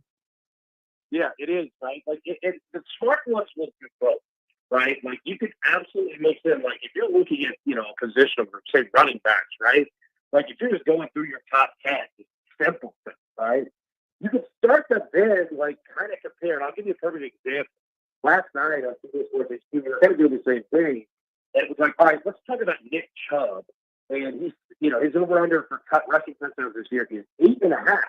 Which sounds small, but, obviously he's got, most of the guys in the backfield. So we're kind of having the same discussion in terms of fantasy and in terms of betting. So you can knock out two at the same time, and you can kind of bring together both. And here's the best part. Like, what we need to do, and your show is going to be the cornerstone for it, it's almost like online dating, except the dating part is, all right, the betting people help the fantasy people, and the fantasy people help the betting people. Yeah. Dude, the community explodes. That's what you do right there. It could be a mutually beneficial relationship. Yeah. Yeah. Yeah. If you were the, I guess let's go this way. If you were the coach of an NFL team, would you like your team to be on Hard Knocks? No. But here's the thing. I think that now, like, it's all about how you handle it. Okay, so let me give you an example. So it's the Jets, all right? Yep. Look, you've got cameras everywhere anyway, right? Like, I mean, what's the difference between 12 cameras and 20 cameras, okay? But you could use this with a veteran quarterback like Aaron Rodgers, and he could teach a really young locker room team and say, fellas, look, I've been around the block, right? I understand what it's like to have a camera in my face. Let's use this because whether Hard Knocks is here or not, like, the cameras are going to be there in New York regardless because Aaron Rodgers is there. So if you're good and you can use that tool as an advantage. Now, Aaron Rodgers will not. Like, he'll do the exact opposite and make it just, just a complete mess. But yeah, man, like, that's how you do it. So it's not necessarily the worst thing, but you've got to have the locker room and your leaders in the locker room be able to handle it. Because if they don't, it turns into a mess. I think it's really funny how the Jets are basically giving off the vibe. Well, they're in a lot of cases actually just saying it exactly. We don't really want to do this. This is not a good time for us. And meanwhile, the Washington Commanders, aka the Washington football team, is like, sure, we'll do it. You can have us. And Hard Knocks is like, are you sure you don't want to do this, Jets? And it sounds like it is going to be the Jets. Yeah, because Hard Knocks, like, you wouldn't even have to set up cameras at the facility. You just set them up in a courtroom. Like, that's where the problems are going to be for Washington, right? Which would actually be awesome television to watch all of that. But yeah, man, like, they're like, dude, we don't want anything to do with the cesspool that you have going on and any of this. Like, we don't want any of it. Let's go to the Jets. And Aaron Rodgers is like, look, I don't like my family. I don't like you. Like, it's just a mess. There was talk originally, I think, of like the Lions doing it again. And I thought, I don't know. The Lions are a really interesting team. We can talk about that a little bit. They're good. So the Lions are good. It's very weird, and it's hard to almost embrace. They get the opening game with the Chiefs, and people are like, "Oh, interesting." And they were a lovable team at the end of last year. Can that carry over for a franchise that has done basically nothing for my entire life? That's the hard part, is that you're just not going to get the brand value and equity in regards to it. If you had a Cowboys, or if you had a Packers, you know what I'm saying? Like, that's the hard part of Hard Knocks, is that you don't really ever get those big brand teams. Like, you're never going to get the Chiefs, except for like 15 years ago. Yeah. You know what I mean? I think, and the NFL would never, ever do this, but I think that you would actually get way better ratings if you stopped doing it how it's done now in the training camp and the preseason. Dude, I want it around like the draft. Ooh. I think that would be awesome. Now, you're never, ever going to get that because the war rooms are like they're, locked up, pirate chests. Yeah. You know what I mean? But like if they spent a month leading up to the draft with everything and they were live with them, I mean, that would be awesome. Like, I want more of that. I agree. Of the inside of how GMs and all that stuff. Dude, I would be way in for that one. I'm already addicted to the war room videos of when they call the guys. Like, I already love that. And you're telling me that would be like the culmination of a season of Hard Knocks? Yes, sign me up immediately. Oh yeah, it'd be the same thing like college if it was like you followed him in recruiting, like in the living room with the parents, like you got to see how the stuff goes, the transfer portal. Yeah. Like, dude, that would be awesome TV. Unfortunately, get it, but it would be awesome. too many people would get their feelings hurt. Yeah, big time. All right, Alan. Well, we'll let you go, and we appreciate your love and adoration for the College World Series. We really love that, and we're formulating a plan to get those runzas in the mail as well. Oh yeah, look, we'll talk about that. Look, I'm gonna buy them, and when they arrive, all right, when they arrive, I'm gonna let you know, and we're gonna have. We've got a big plan. I'm going to get some of the 24/7 sports guys, and we're going to give this 5-star type recruiting style breakdown of this. Yes. So hang tight with me. I'll get them. And yeah, we're going to do it exclusive to this show. That's how we're going to get down. Incredible. Alan, appreciate it, man. Always good to chat. We'll talk soon. Hey, sounds good, buddy. Appreciate you, man. Have a good one. Alan Bell of Sportsline. Yeah. All right. Good. He's just taking the onus on himself. Things move slowly around here. I'm specifically talking about me and Josh. We've been trying to buy stamps for a long time. We're like, when are we going to get stamps? And we never get stamps. It's very easy. You can just go to the post office or go. They have them at stores and just get stamps. We haven't got stamps. We haven't sent out any of our stamps to the people that need winners of the weekend trophies, sadly. But that's okay. So on the Hard Knocks thing, so there was that story yesterday, and that's why I asked Alan about it. So this is from Mike Florio. He says, per a league source, the Jets are bracing for the preseason Hard Knocks assignment, despite making it known publicly and privately their lack of interest in serving as the focal point of this year's show. The Jets, the Saints, the Bears, the Commanders fit the criteria for being required to do the show in the 2023 preseason under a formula developed several years ago. The teams that can be compelled to do it include those without a new head coach, those who have not been in the playoffs either of the last 2 years, and those that have not been subject to the show for the last 10 years. So that group would include the Jets, Saints, Bears, and Commanders. The Jets, the Saints, the Bears have made it very clear that they would not like to do it. The Commanders said, we'll do it. And yet the league and HBO is like, what about those Jets? We hear you. They're available. We hear you, but the Jets.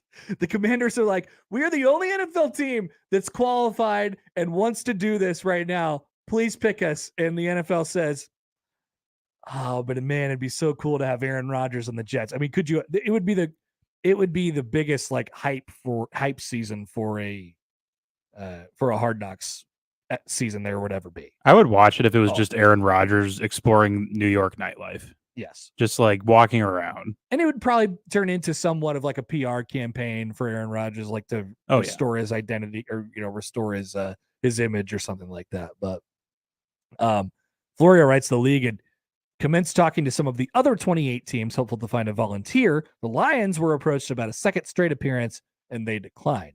The Jets technically cannot decline, although the NFL typically does not make a team submit to Hard Knocks when it doesn't want to. So we'll see if there's some sort of wiggle room in that process this year. My guess would be it's going to be the Jets, and which would be exciting. It would for a lot of people. All right, thanks, Down. We'll come back. Peter, the Peter man, has some odd news for us next on 1620 The Zone.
All right, Peter's going to have the odd news.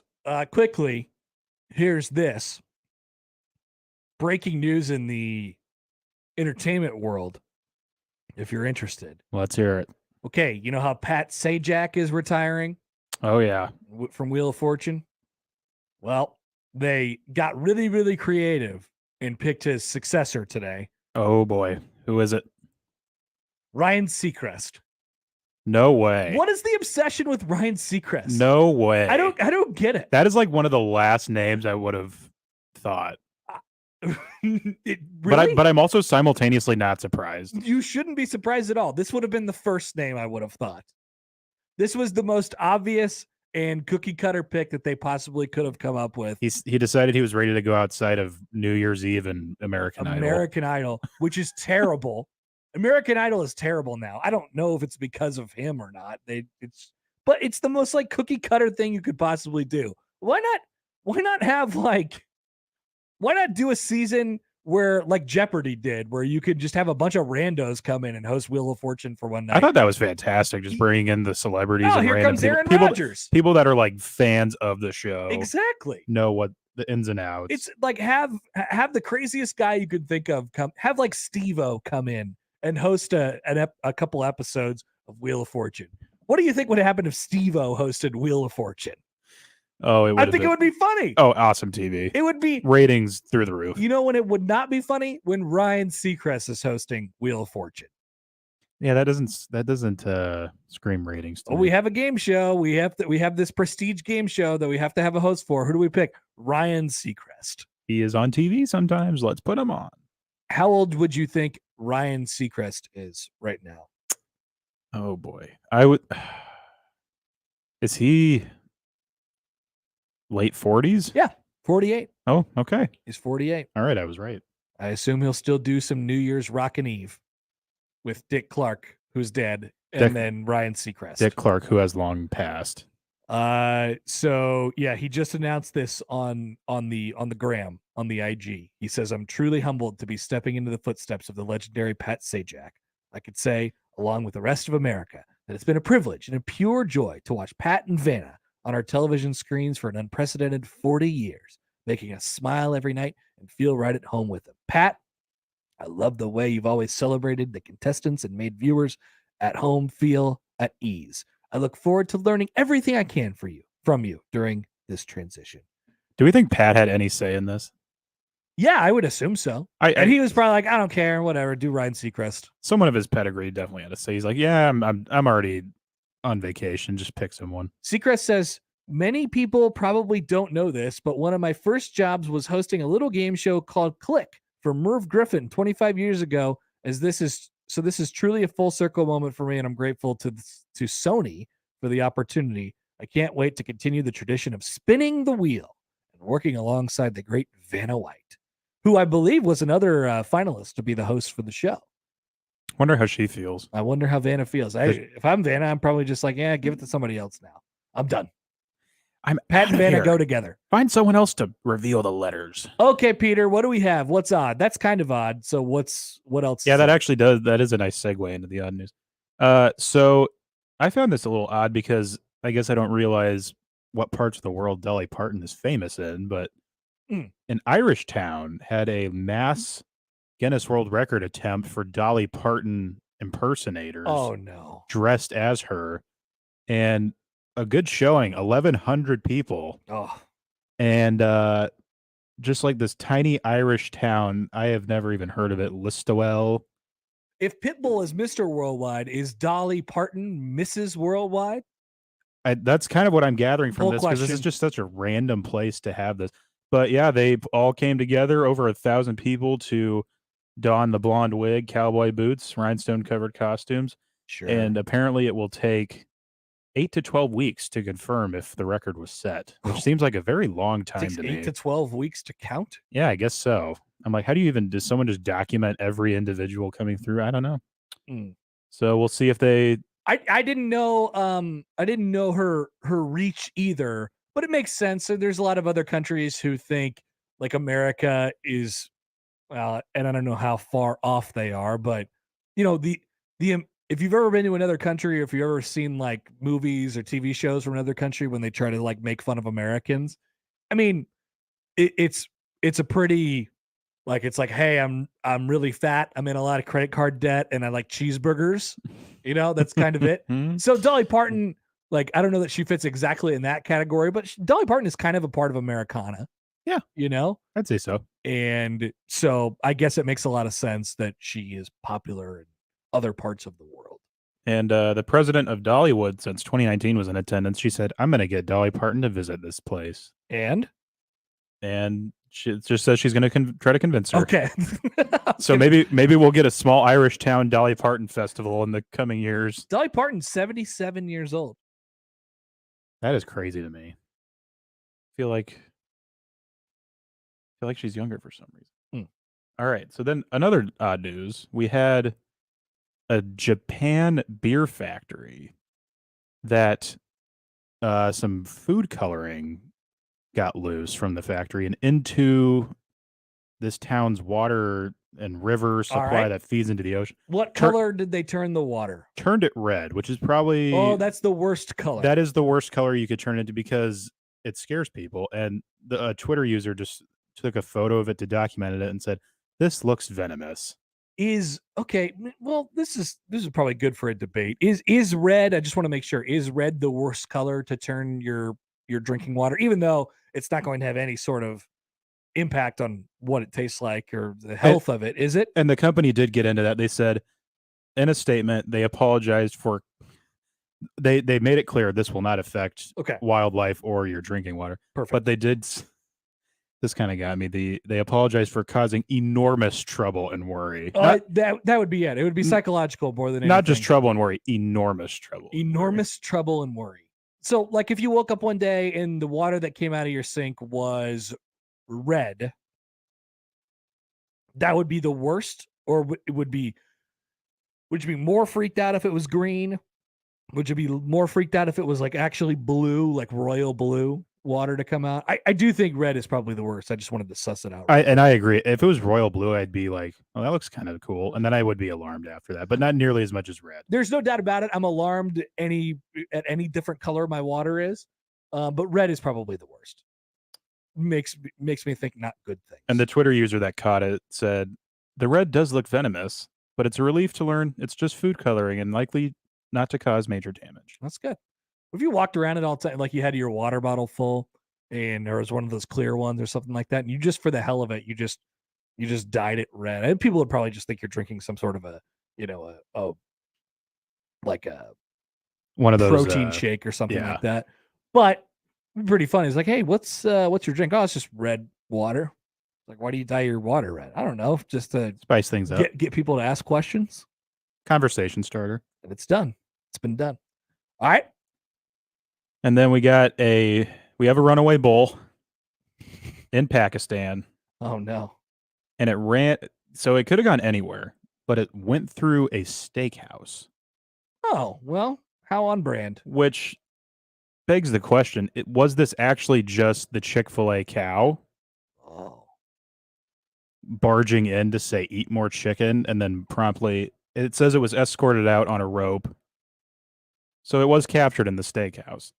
Wow. But of all places to stop, that's pretty ironic. It is pretty ironic. Was there any word on what they did with it afterwards? Did they trank it? No word on the whereabouts of the bull now, but nobody was injured. A man did flee. He was eating outside. He had to flee. If a bull ran into the restaurant I was eating a steak at, I would flee immediately. I'd be like, "No, thank you. I'd like to not be around while this bull is in this almost literal China shop." Just a fantastic story about my lunch, though. You can just tell people, "Yeah, bull charged me. I was eating outside."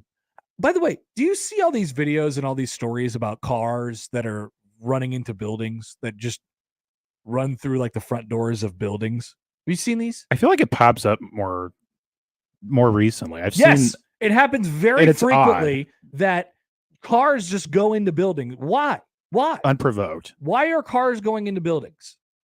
I can't. And sometimes they aren't even under the influence. It's just... No, I know. Imagine how many, I mean, you're driving down the road. There's so many barriers that would prevent you from going into the front doors of a business. There's medians, there is curbs, there's grass in front of the curb. You have to be really pushing it. And I would say almost purposely pushing it. It would have through to be the front door of a building. It would have to be your intent. But apparently this happens on accident all the time. Does it? I think they're lying. I think the people that do it are lying. On the bull going into, a place of business. I think it was the morning show one of the days over the last couple of days. They were discussing, okay, for this championship series, the College World Series, do they bring in Mike the Tiger? Do they bring him up and they bring him into the stadium? First class air service. Imagine what you would have to do fly over to get a live tiger from Baton Rouge, Louisiana to Omaha, Nebraska, and potentially into the stadium. But how cool it would be. I'd imagine it would resemble something similar to the tiger scene of The Hangover. Definitely. They'd have to trank it. And it would eventually cause a ruckus. You have to find an alternative way. What if they did? So what? We were just talking about how the stadium needs a little bit of character and something unique. So on each side, you have a glass enclosure that you are able to place the live mascots in. Imagine you hit a home run. Here comes Mike the Tiger. Into a gator tank. He's being lifted in on a crane. He's tranked, but he'll wake up soon. Don't worry. Here's Mike. Here's Mike. We threw a slab of Omaha steak right in there, and he is having a great time. And they shoved the sleeping pills in there just like they did in The Hangover. Yeah, good idea. I don't know. There's a tiger in the ballpark. But it's very safe. It's very cool. It's very legal. It's very normal. I think a live mascot duel would really add something to the CWS. You just get each team's live mascot. Has anybody brought their live mascots to the baseball game? I mean, baseball's different than football. Like football, you have the cheerleaders, you have the bands, and you have in a lot of cases, the live mascots. In baseball, it's not part of the game to really bring those things to the ballpark. Although I would love to see a team one day bring their band. I think that would be really funny. I think that'd be nice. I think that'd be really funny. It would take away from our fantastic new organist, John, who did a great job this College World Series. But, if you get the band going, imagine what it'd have been like last night if LSU's band shows up and they started playing Neck right when they win the national championship. In between pitches and the 80-year-old fans are in the crowd. What? Where's that coming from? Yeah. I was talking to some LSU people throughout I've said this a lot. I talked to a lot of LSU people this week. There was just a lot of LSU people. I tried to talk to everybody from all different walks of life. And there was a group that explained that they weren't necessarily fans of some of the antics that the band and the crowd is up to on a game by game basis, especially a football game. So baseball is a little bit more their speed. So maybe that's a little bit better that you just keep baseball separate. Baseball is for baseball people. Baseball is the baseball. Unless you're Ole Miss last year and it's just a whole bunch of football fans who just figured out that baseball existed and they're like, oh, there's a party up there. Well, let's go. We won a men's championship. We're going to the party. Sounds good to me. All right. Thank you, Peter. And there's the odd news. That is indeed the odd news. We'll come back. Steve Merrick will join us at the bottom of the noon hour. We'll talk Cruton with him. Nebraska got 2 more Croots yesterday and maybe one coming in the next 24 hours or so here, and some recruiting trends in general. We'll get to that at the bottom of the hour. Still plenty more to come on a Tuesday edition of the Connor Happer Show right here on 1620 The Zone. But first, Peter, I'd like to remind people that you can listen for the Templeton Rye Whiskey Spirit of the Day this week in Unsportsmanlike Conduct. It could be someone doing something great, doing something crazy, as long as they're doing it with spirit. That's brought to you by Templeton Rye Whiskey. Whiskey for the strong-spirited.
All right, welcome back for the Connor Happer Show here on 1620 The Zone and on 1620thezone.com.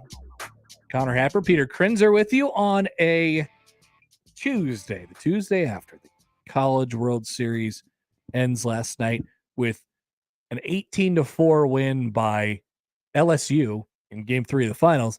However, Florida still able to hang on to the aggregate College World Series championship. Great job by them. Florida aggregate national champions. You did it. Peter, you're a big soccer guy. You must agree with this, right? The aggregate is, people forget, the aggregate's there. It's a thing. People forget the aggregate's there. Do you love the aggregate? It's funny because soccer is actually, they used to put an emphasis when two teams are playing and the aggregate's the deciding factor. It used to be that the tiebreaker was if you scored more as the home team. But they kind of are going away from that. Now it's just who scored more. It doesn't matter who's home, who's away. It's very, very difficult for me to understand the rules and the system of soccer. I don't really understand. But after that final series, I'm a dumb idiot American. I like it when there's a championship game, and I like it when it's decided on the field. But now I think let's just bring aggregate to baseball after that championship series. Runs and runs and runs. This is it. This is the infiltration of European things into our sports in America. People with the aggregate in the college baseball championship series, or I heard some conversation last night buzzing around the Charles Schwab Field Omaha press boxes where people were saying, you know what? Let's play 7 games. Let's play a 7-game championship. There was whispers of a best of 7. Let's play 5 games. Let's just do this all week long. Let's stay in Omaha for the rest of our lives. That's what the college baseball media wanted last night. Let's just keep the baseball village up year round. You guys are have you heard my idea about College World Series in December? Let's hear it. Well, that's it. It's College World Series. That's just a College World Series. So they do Christmas in July. That would work. Many themes say there. Let's do Christmas in July. Everybody wear your Christmas gear in July. I say we all wear our College World Series gear and we bring everybody back down to the Omaha Baseball Village. We open up the garage door in the middle of December. We say, welcome on in. Anybody want lap dances next to Zestos? You can have them. At Zestos, you can get your ice cream in the summer, but in the winter, we'll serve you hot chocolate and Baileys. So just an idea, just an option. Welcome back. Florida, you get no consolation for losing 18-4 last night. The aggregate national championship does not exist quite yet. But if you listen to people who talk about soccer all the time, they're like, oh, we want relegation in college football and we want the aggregate in college baseball. I disagree with those people. Kyle tweets into the show at Happer Show on the JTech Construction Zone Twitter feed. He says they should crown the national champs to the team whose fans take more Jell-O shots. I mean, first of all, they won anyway, so they took the crown on the field and they won in the Jell-O shot game as well. But this Jell-O shot thing, and by the way, the final update came in just a couple minutes ago. LSU ended up with. Okay, now this is a real shame. LSU ended with 68,888 Jell-O shots purchased.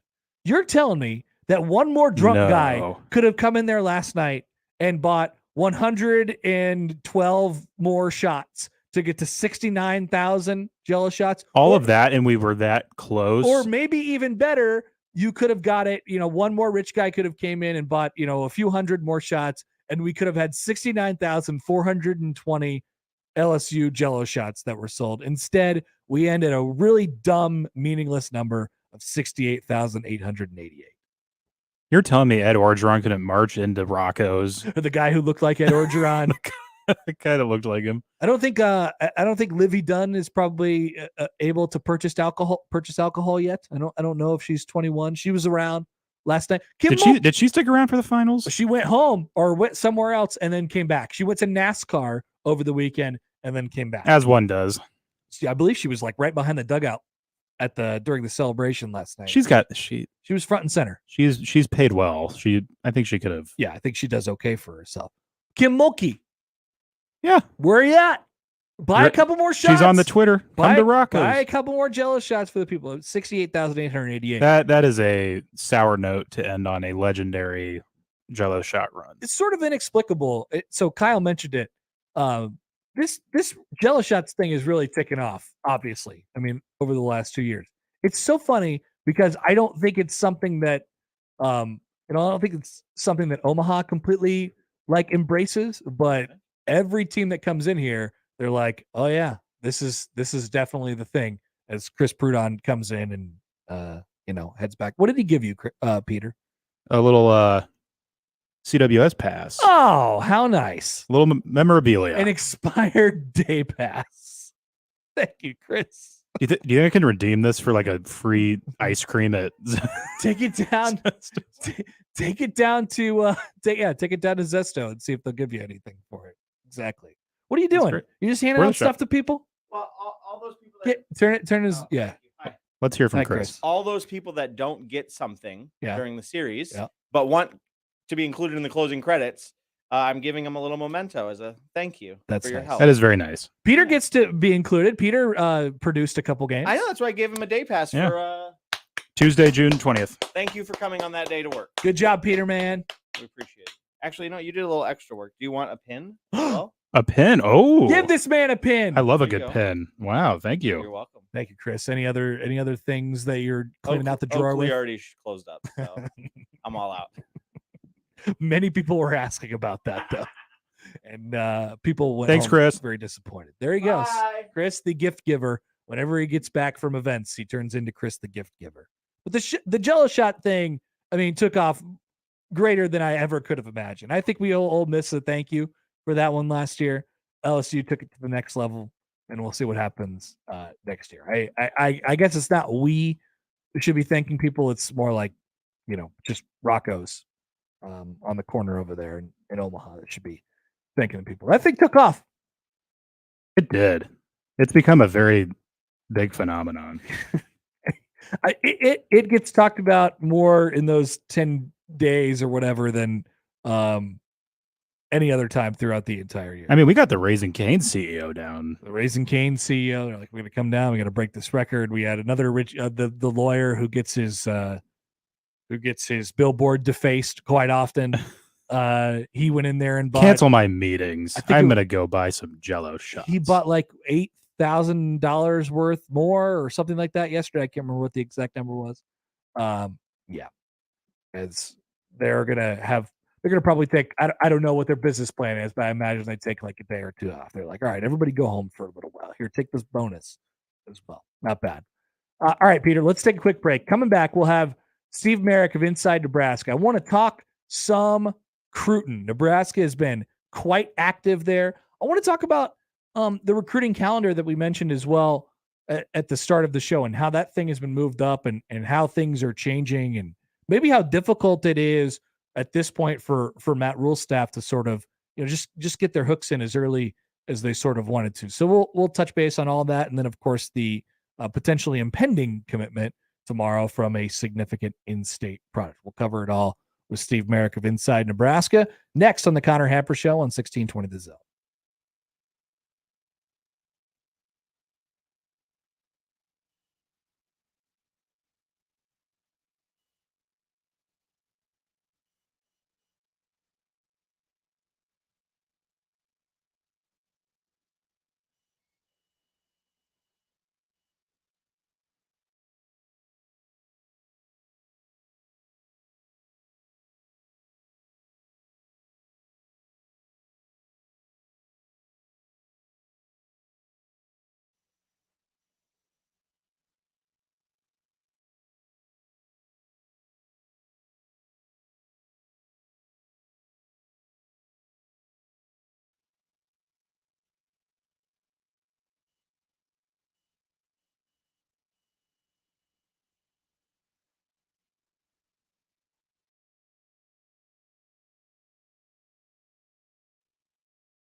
Peter Krenzer with you on a Tuesday.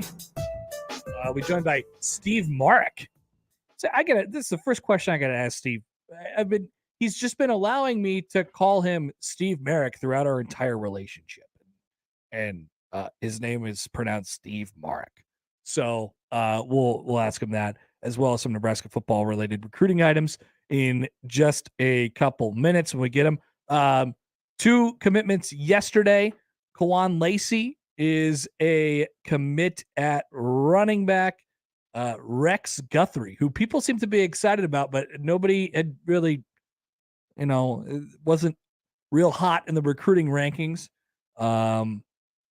He committed yesterday to Nebraska as well. Yeah, we'll try and get Steve to call in if we can get that momentarily. Here in just 1 second. But yeah, a couple commitments yesterday for Nebraska, and then we're waiting on a big one. Carter Nelson tomorrow. And if that is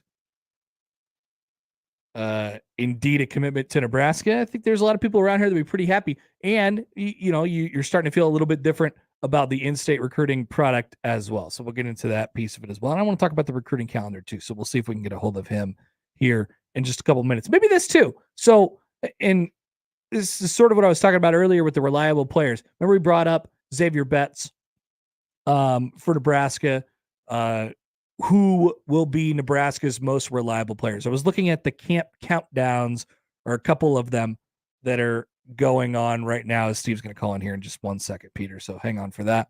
I was thinking about who can you rely on? These will be toward the end of the camp countdowns. By the way, if you're looking at the World Herald one, Javen Wright is number 43. I was thinking about, all right, who can you count on? Who are some guys that you can count on based on previous production that you've actually seen? And I don't know about you guys. The first guy that came to my head was Luke Reimer. And that was just boom, easy. There's probably not too many of them on the offensive side of the ball. I don't know how many more there are on the defensive side of the ball. That'll be one thing to sort of think about. Once again, math equation style here.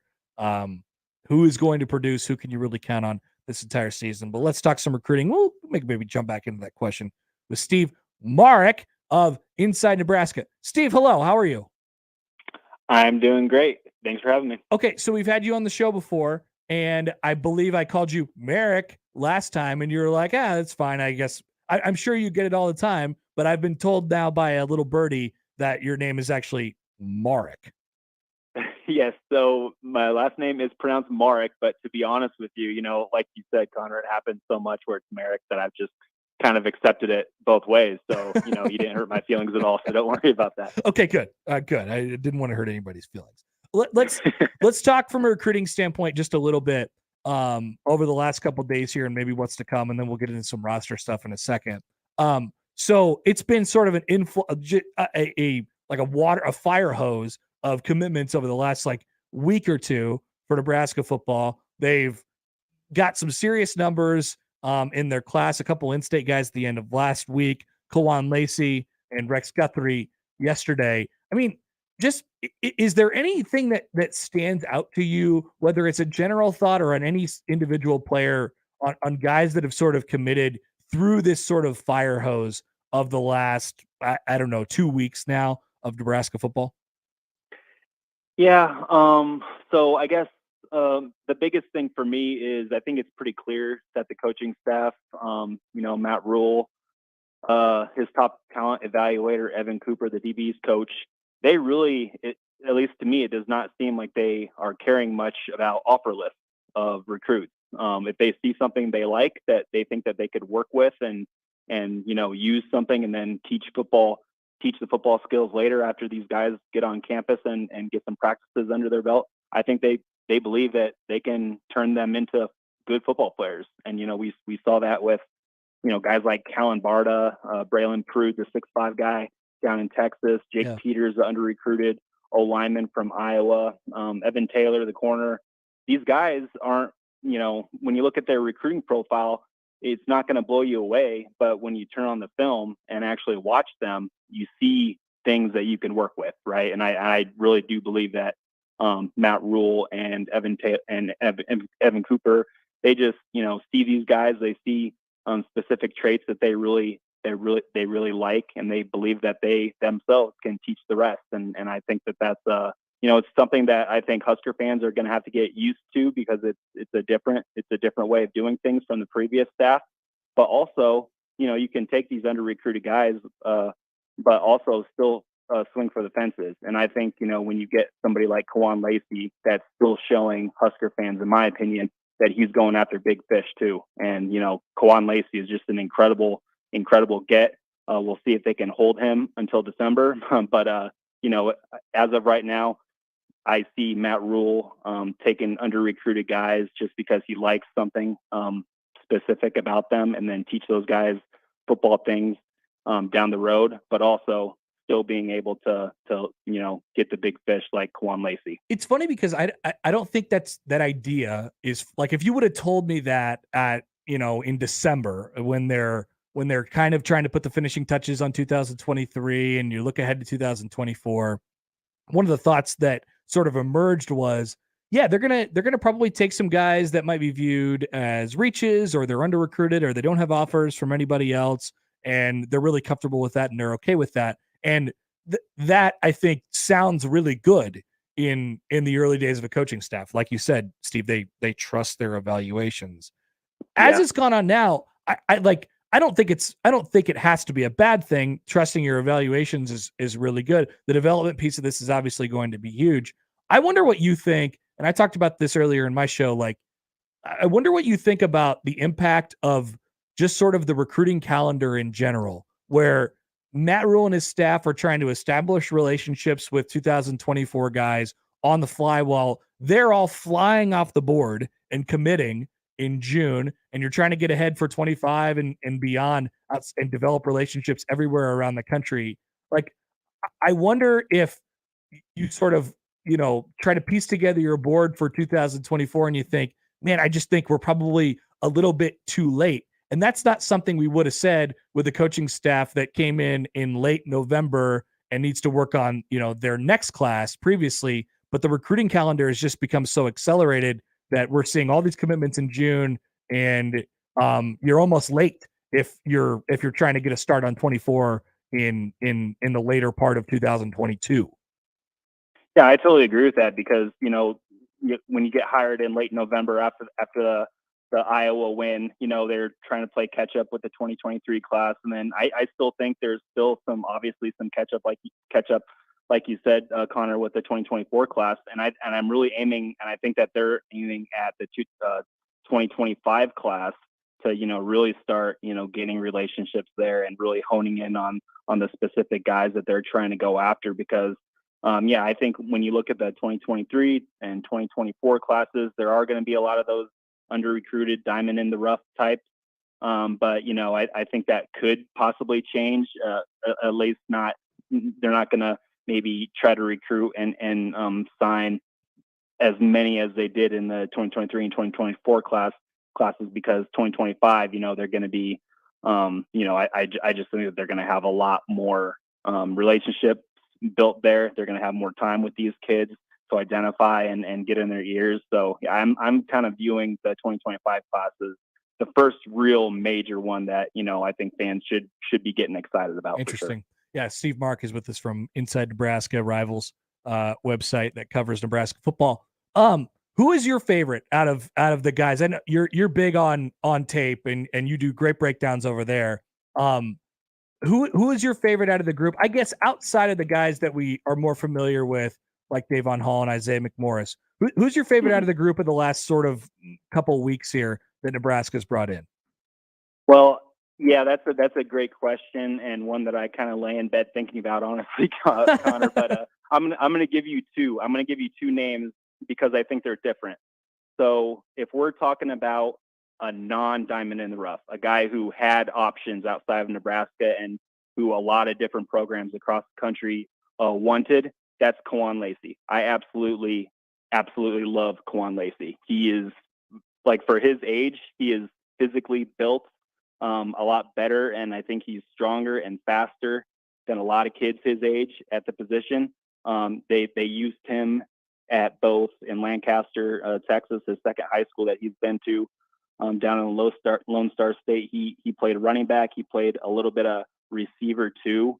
He's 6 feet, 205 pounds, so that goes along with he's already well built for a going to be senior in high school. He's a downhill, violent runner. He's, like I said, he's versatile. He had over 200 yards receiving, I think, to go on top of his 700 yards rushing. And he split carries last fall with another 3-star running back who is right now on Arizona State's roster.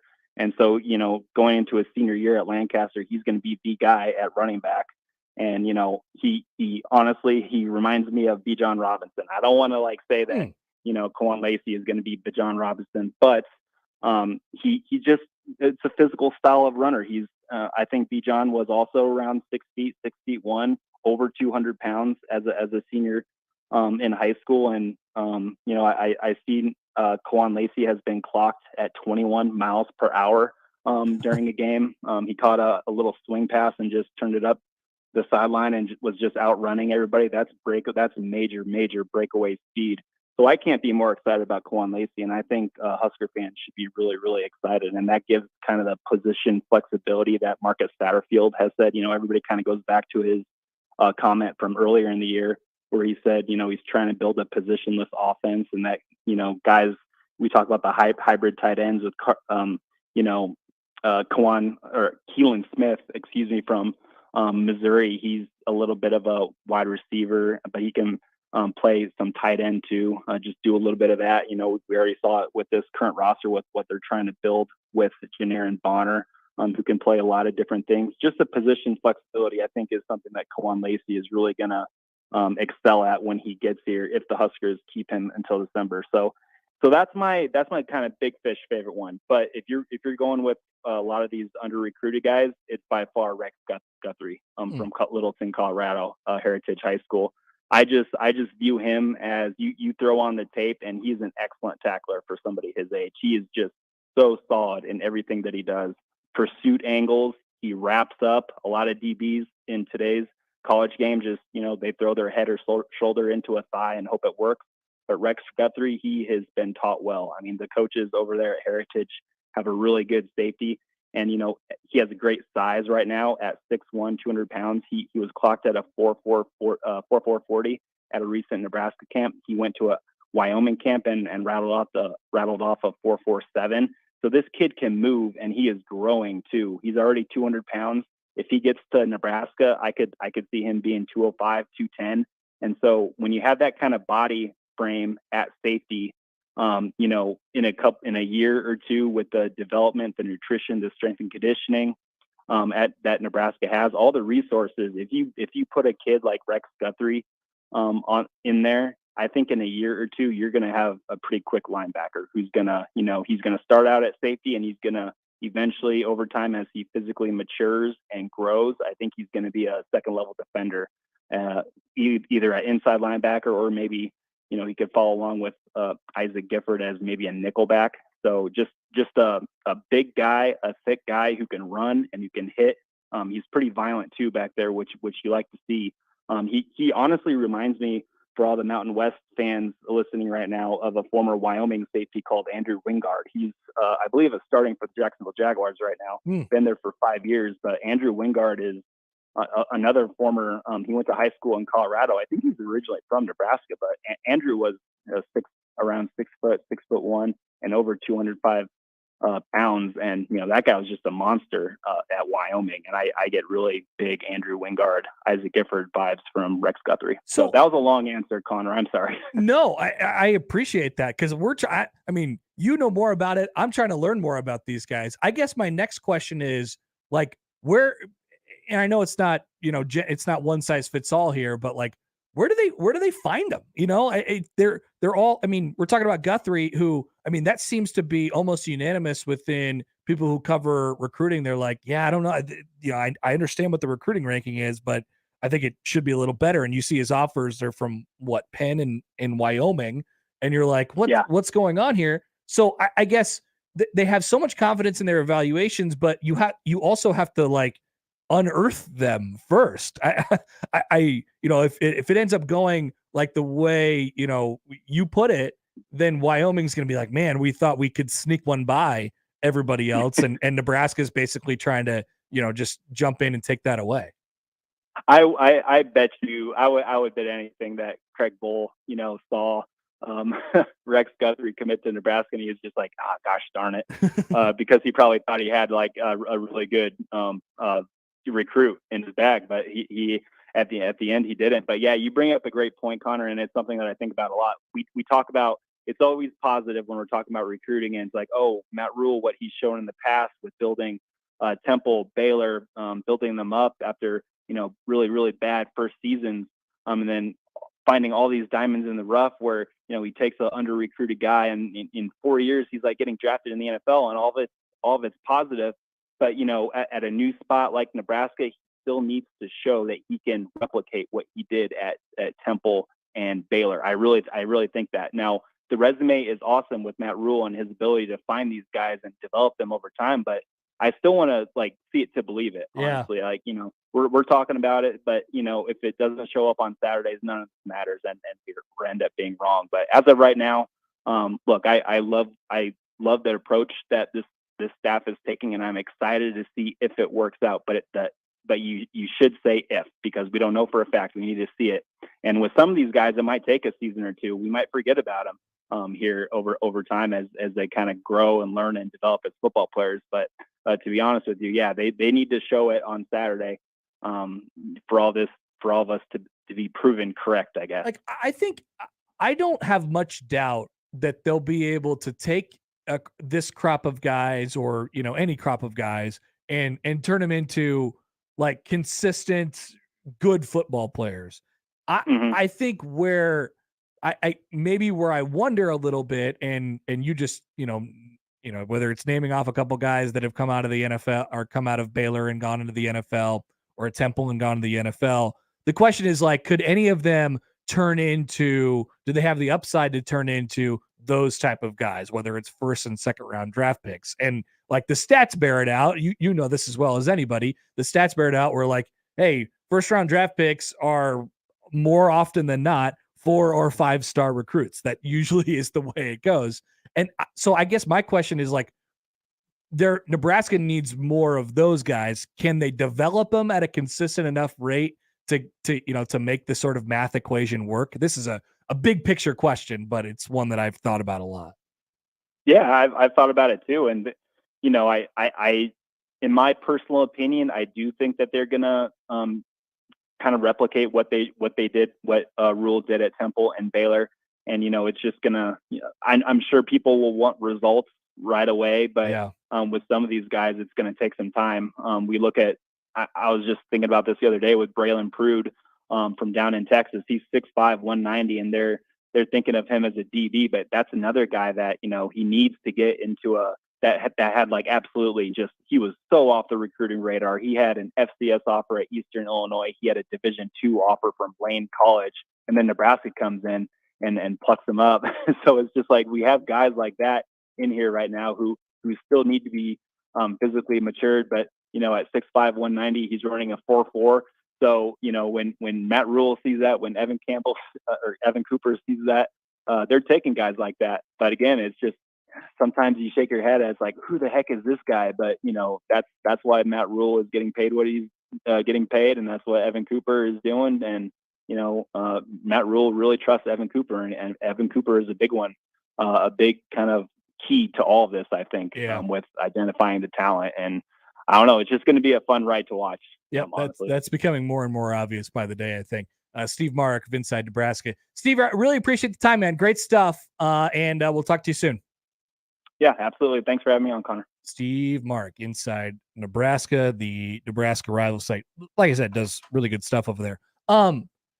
There's a lot of interesting things in there, and it's funny that Rex Guthrie was one of the commitments yesterday. Everybody looked at the recruiting profile and they're like, yeah, I don't know what the recruiting sites are looking at. I don't know what the rankings are looking at here. Everybody gets on the tape and they're like, oh, yep, this guy can play football. I love that. I love when I can see it on the tape. I love when it's not just highlight plays or you see a guy being a freak from an athletic standpoint. I like when a guy's a freak from an athletic standpoint too. But generally, I like production. I like results. I like when football players know how to play football. Right there's value in that to me. That's where I think a guy like I mean, hell, you could take it right to a guy in the Omaha area. How about Caleb Benning? I think he's a guy who maybe doesn't blow you off the page in terms of athletic ability, but man, he can play football. He knows what to do. He knows where to go. He could do all of those things. So, I mean, those guys they tend to be undervalued in the recruiting world, and I think that's okay. And Nebraska's going to go after some of those guys, and they're going to try and create their edge right there. But can you create real dudes that stand out in the Big Ten Conference out of that pile, out of that crop? And that'll be the question for Matt Rule. I don't think that'll be the question in year one. I don't think that'll even be the question in year two. I think they'll stabilize out and they'll get to a point where, it feels like there's some steady feet underneath them and they got a good plan. And you have to really see the plan through, and you have to see it to fruition.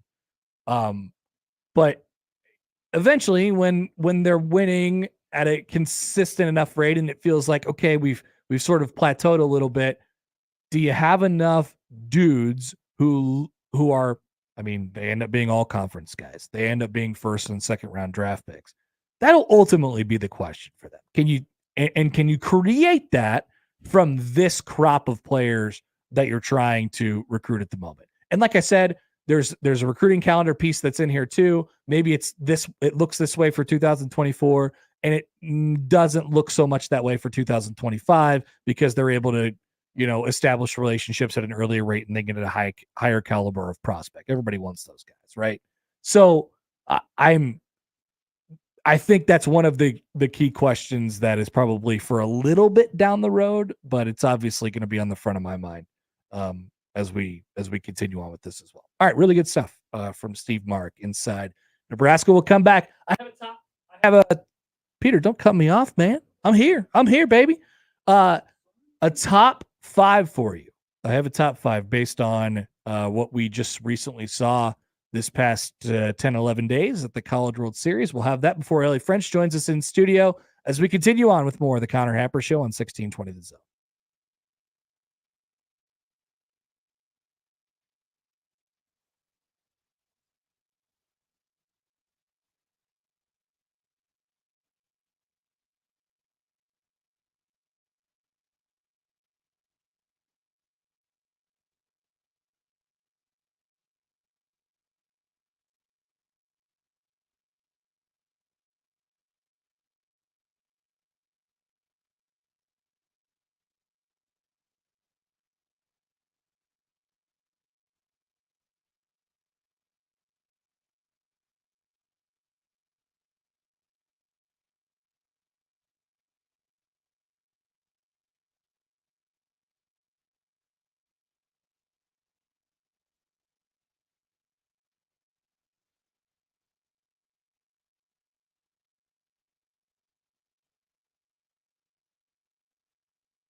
Ellie French. KETV Channel 7.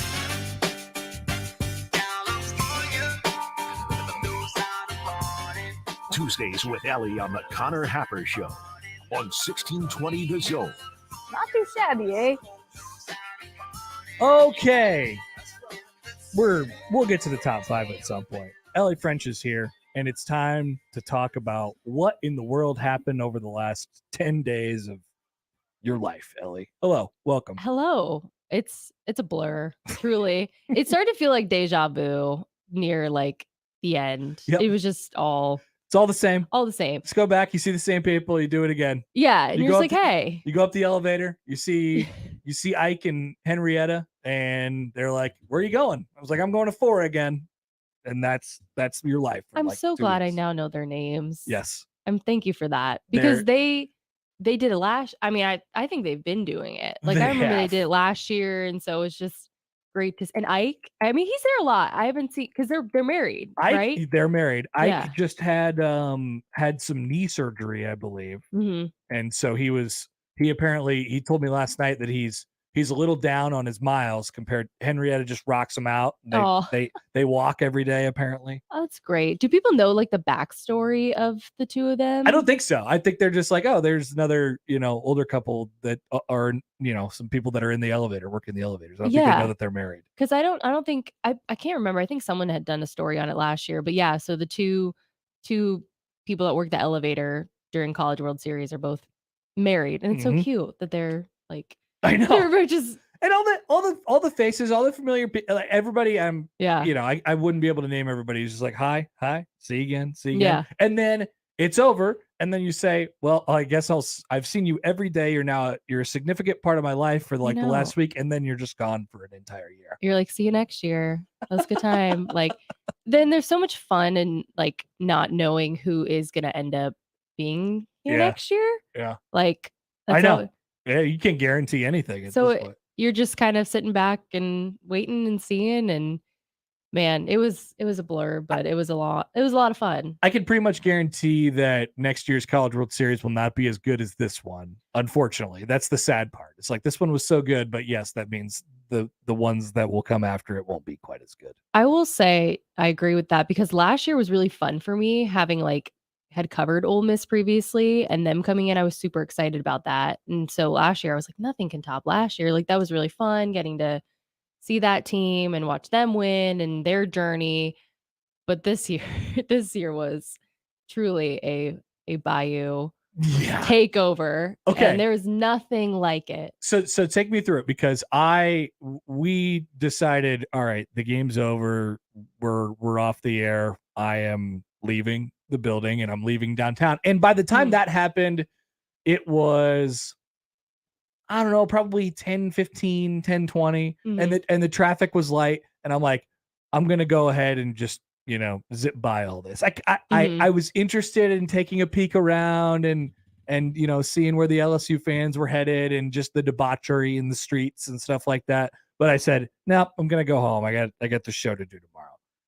So adult. That's so adult. You, on the other hand, not so much. You were like, I'm gonna watch this unfold the entire evening. I just knew that like it was the last night. And so I'm like, why not? Like we've made it. I was like, I've made it this far. I'm already so tired, but let's just see. And especially having like today off helped too. Cause there was no way I was going to be able to go to sleep as late as even though there have been some really late nights and stuff, but I would say that the vibes were pretty much the same at like 2 a.m. as they were after they won.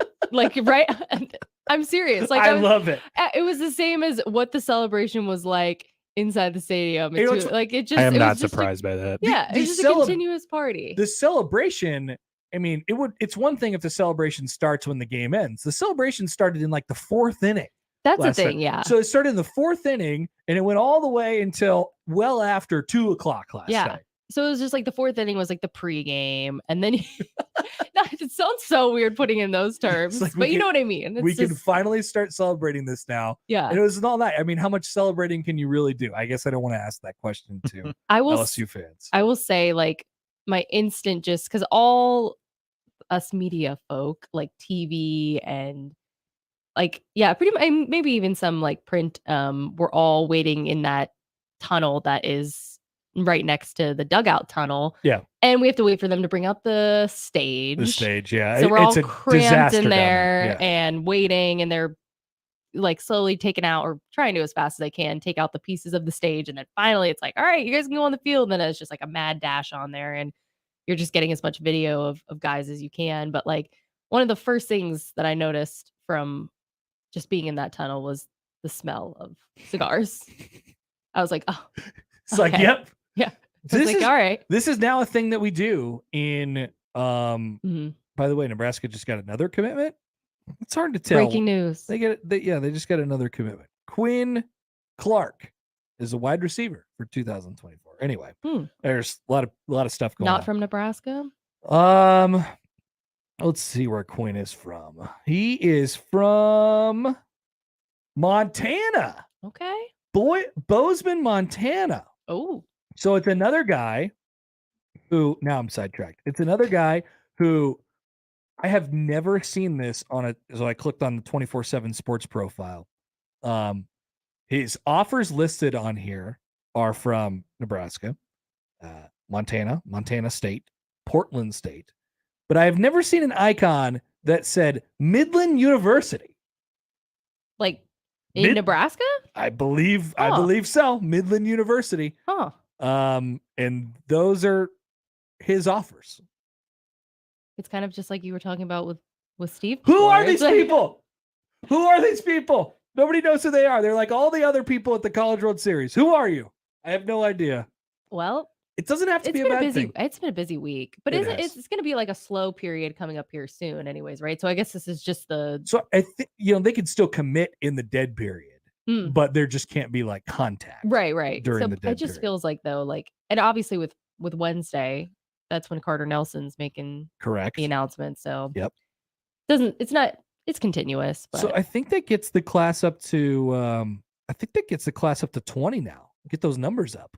yeah, there's been a ton. And he's the son of former Nebraska running back Ken Clark. There you go. Okay, there's that. There's concept. the connection. There That you go. makes sense. There you go. Okay. Anyway, back to the cigars. Oh yeah, back to that thing, the College World There's a Series that just humidor happened. there now. This is just an LSU thing, though, right? I mean, was it started by Burrow? Joe Burrow. Like, So Joe Burrow just started all this it's- stuff. Joe Burrow is responsible for all the debauchery that is going Oh on. yeah, I didn't even make that connection. LSU Joe Burrow. Yeah, there you go. People forget Just Peter. the- that People Joe do Burrow forget. went to LSU. So Joe Burrow lights up a cigar indoors, like it's cool, he had like the slow mo video too, didn't he? Like he's sitting back, like and he just- was the original Ring Me. He was the original Ring Me, and then Angel Yeah. Reese pops up with the Ring Me, and then Dylan Cruz goes with the Ring Me last night. they're just you got to keep it going. It's the LSU way to celebrate. You would think that the NCAA might have said, "Okay, this is an NCAA event. Maybe no cigars." I think they probably tried. Me too. I just think they were like, I don't know. It's one of the. You they're can't like, tell. We'll try and enforce it. You can't but tell none of those guys anything. No. Paul Skeens was probably he was very close to like physically forcing his way into the baseball game last night. And they were just like, no, you're gonna be maybe the number one pick in the draft in a couple weeks, and you threw 120 pitches 3 days ago. Sorry, I don't want that smoke. And he, I don't want not even maybe just pitching. Like what I didn't even notice this, but like didn't he apparently at one point like put a batter's helmet on, like, and wanted to just go for it? He was doing a lot of Yeah. once he came back from the bullpen, he was very engaged in the celebration. He hit last year at Air Force and he hit tanks. Because he's a freak of nature. Yes, because he is a he's- unicorn. Yeah, I've decided to call him that because So, I'm just like That's a good one. There Yeah. were many people who were like, "Hey, can we get him an at bat here?"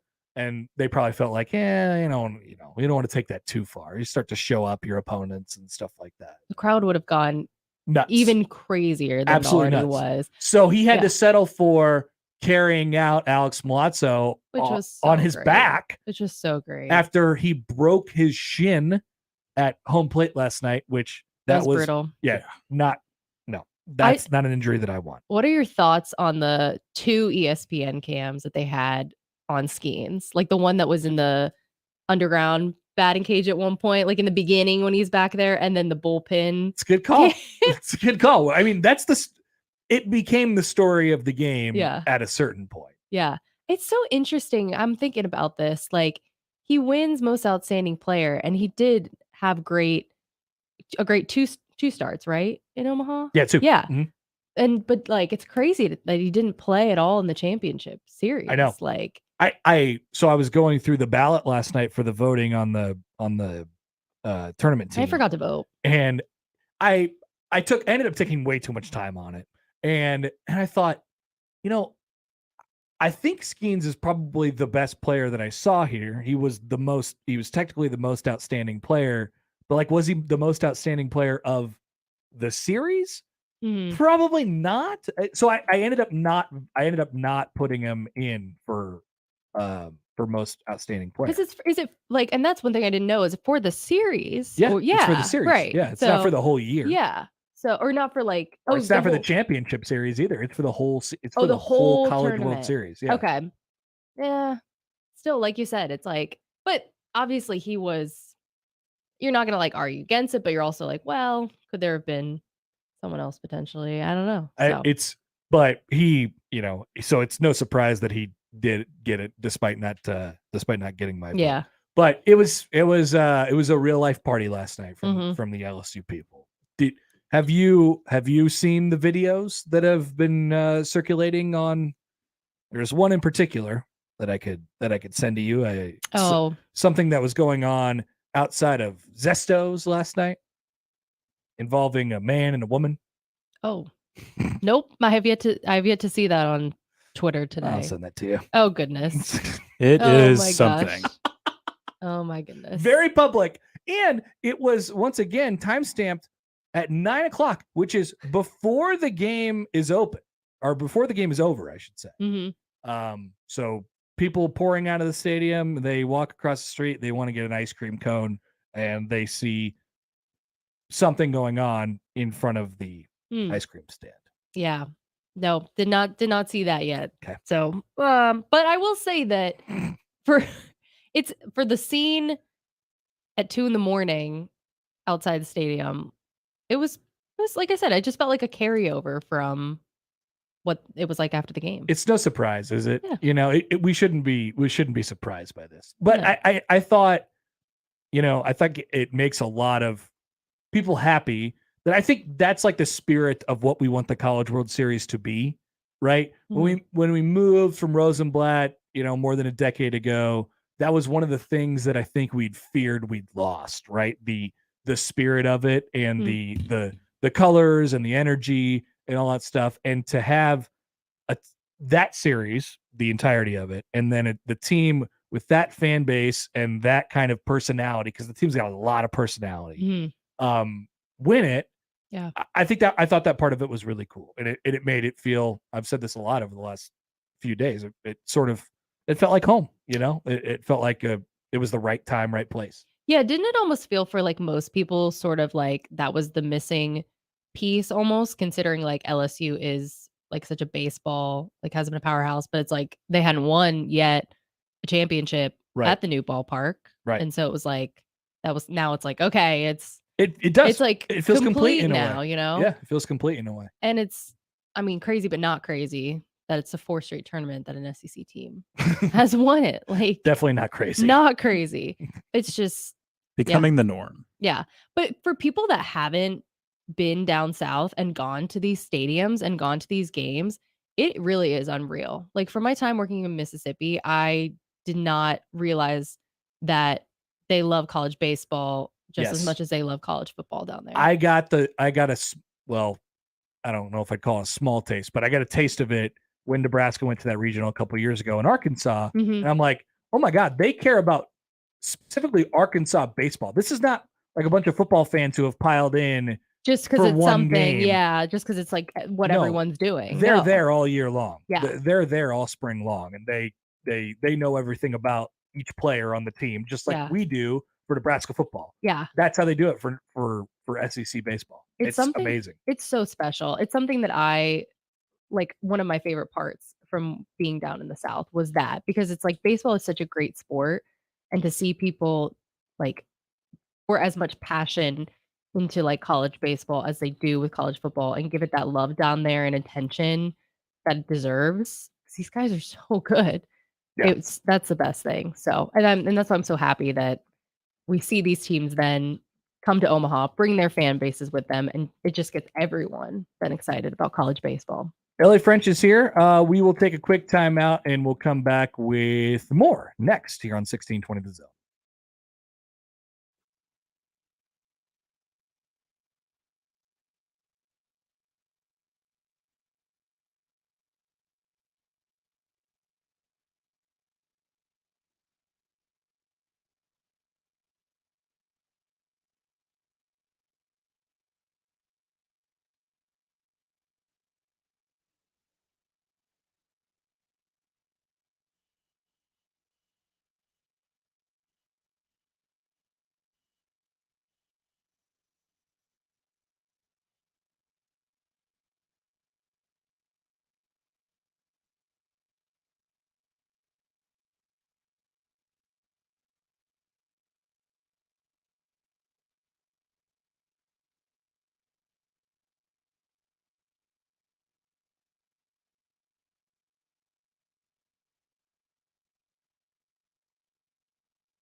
All right, welcome back. More of the Connor Happer Show. You're on 1620 The Zone, 1620thezone.com. along with Ellie French. What's up? Trading some stories from last night, the College World Series. Showed her the video from outside of Zesto. Not great. Not great. Nope, not great. I didn't know that Paul Skeen's Air Force teammates were there, and they did like a jersey swap. Yeah. So at one point, like they were all kind of like a bunch of fans were kind of conjugated over by like the dugout, and he walked like into the dugout, and then where that side is, where all the like still photographers take pictures, and he had, I think, at least two of his Air Force teammates were there in their jerseys, and he like swapped with one of them. That's actually, awesome. Which was really sweet. So that was fun for them to. I just like that he still is connected to them, because obviously that was still such a big part of his baseball career. And I like how he hasn't forgotten that. I could not imagine him, just with my image of him for the last, couple months now of basically playoff baseball for LSU, where he's really taken the national stage.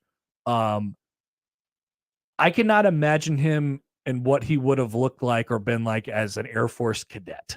I know. That doesn't connect with me, because he's got the mustache, he's kind of got the greasy kind of look going on, and the headband. You know, like I don't see Air Force cadet when I look at Paul Skeens. He definitely I do see like Army guy. I could see that. I could see that, but I don't see Air Force. He definitely took on a different look when he went to LSU. And I feel like it was because I think I saw a picture when like the start of the season, and he looked at, and it was didn't kind have of the mustache Yeah, yet. it was kind of like a growing into process. A lot of with their it. pictures that they had up on the video board, they looked vastly different from what they looked like at the end of the season. I wonder, and like for the guys that like not like Skeens, where it was his first season there, I don't like Cade Beloso's. I wonder what his picture was like up there, because he's a fifth year guy. I wonder what his original picture looked like. And it's so funny because you see it too with, I feel like every sport where it's like the guy sticks with like the program, because they just end up, I think, keeping like whatever that initial photo is usually, until they're like, oh, he doesn't really look like that anymore. So yeah, he looks the same. It's not. That's I assume his picture from this year. I wonder if I Probably could pull up his picture from like 2019. So maybe they updated it, but it's really funny when they don't, because you're like, no, Just a totally different person. And honestly, like, Okay, here he is in 2019. A little bit, clean shaven. Oh yeah, Okay. much younger. He's not quite as. Yeah, he just doesn't look like he's seen much yet. He's a little green. I think that's the thing with guys too, is it's like maybe it's the facial hair thing, but it's like some guys can look so different from one picture to the next, and it could be like only a year apart, and they look completely different. The facial hair thing is I feel like it's got to be the facial hair, probably. So Well, it definitely was for Paul. do they I'm have clean it- shaven. I'm a freshman on the team. Yeah. And then it's and then like- senior, And then year, you leave- senior year, I have seen things. Seriously, you could do that with like every Nebraska football player that's come through. It's like, what? They look like this? Is a little recruit coming in? like 70 pounds of like And that- muscle and And not then all scrawny over that anymore. 4 or 5 years, it's like, oh, yep, you are an adult man now. It's like I have like a selfie from freshman year of college with Saquon, and it's like Nice. just his, like, he is vastly different now Uh-huh. compared to like how we look in that picture. I'm like, we look like babies. Yeah. I'm like, and now he looks like a full grown man Yep, that yep. like hit the, which he did. it all But it's so- happened. but It's so funny because I'm like, you look at it, you're like, that's not him, and then you're like, no, but it is. But it's just he looks so different. It's not quite the presidential, like what happens after 4 years of being in the White House, like the pictures. Oh, I know, where the gray hair and it's just the or you bags could, on bags. You could have done the same thing with Scott Yeah, Frost. even the Scott Frost Yeah. thing. Scott Frost came in. He looked like a nice young gentleman, and then he left, and he looked like he'd just been through a lot. Sleeves Which, cut off the hoodie. him, to Yeah. be Just fair, rolled out of bed. He had been through a lot. I should have taken like a picture from day one when I got in this business, and then like to see what my gradual progression is like.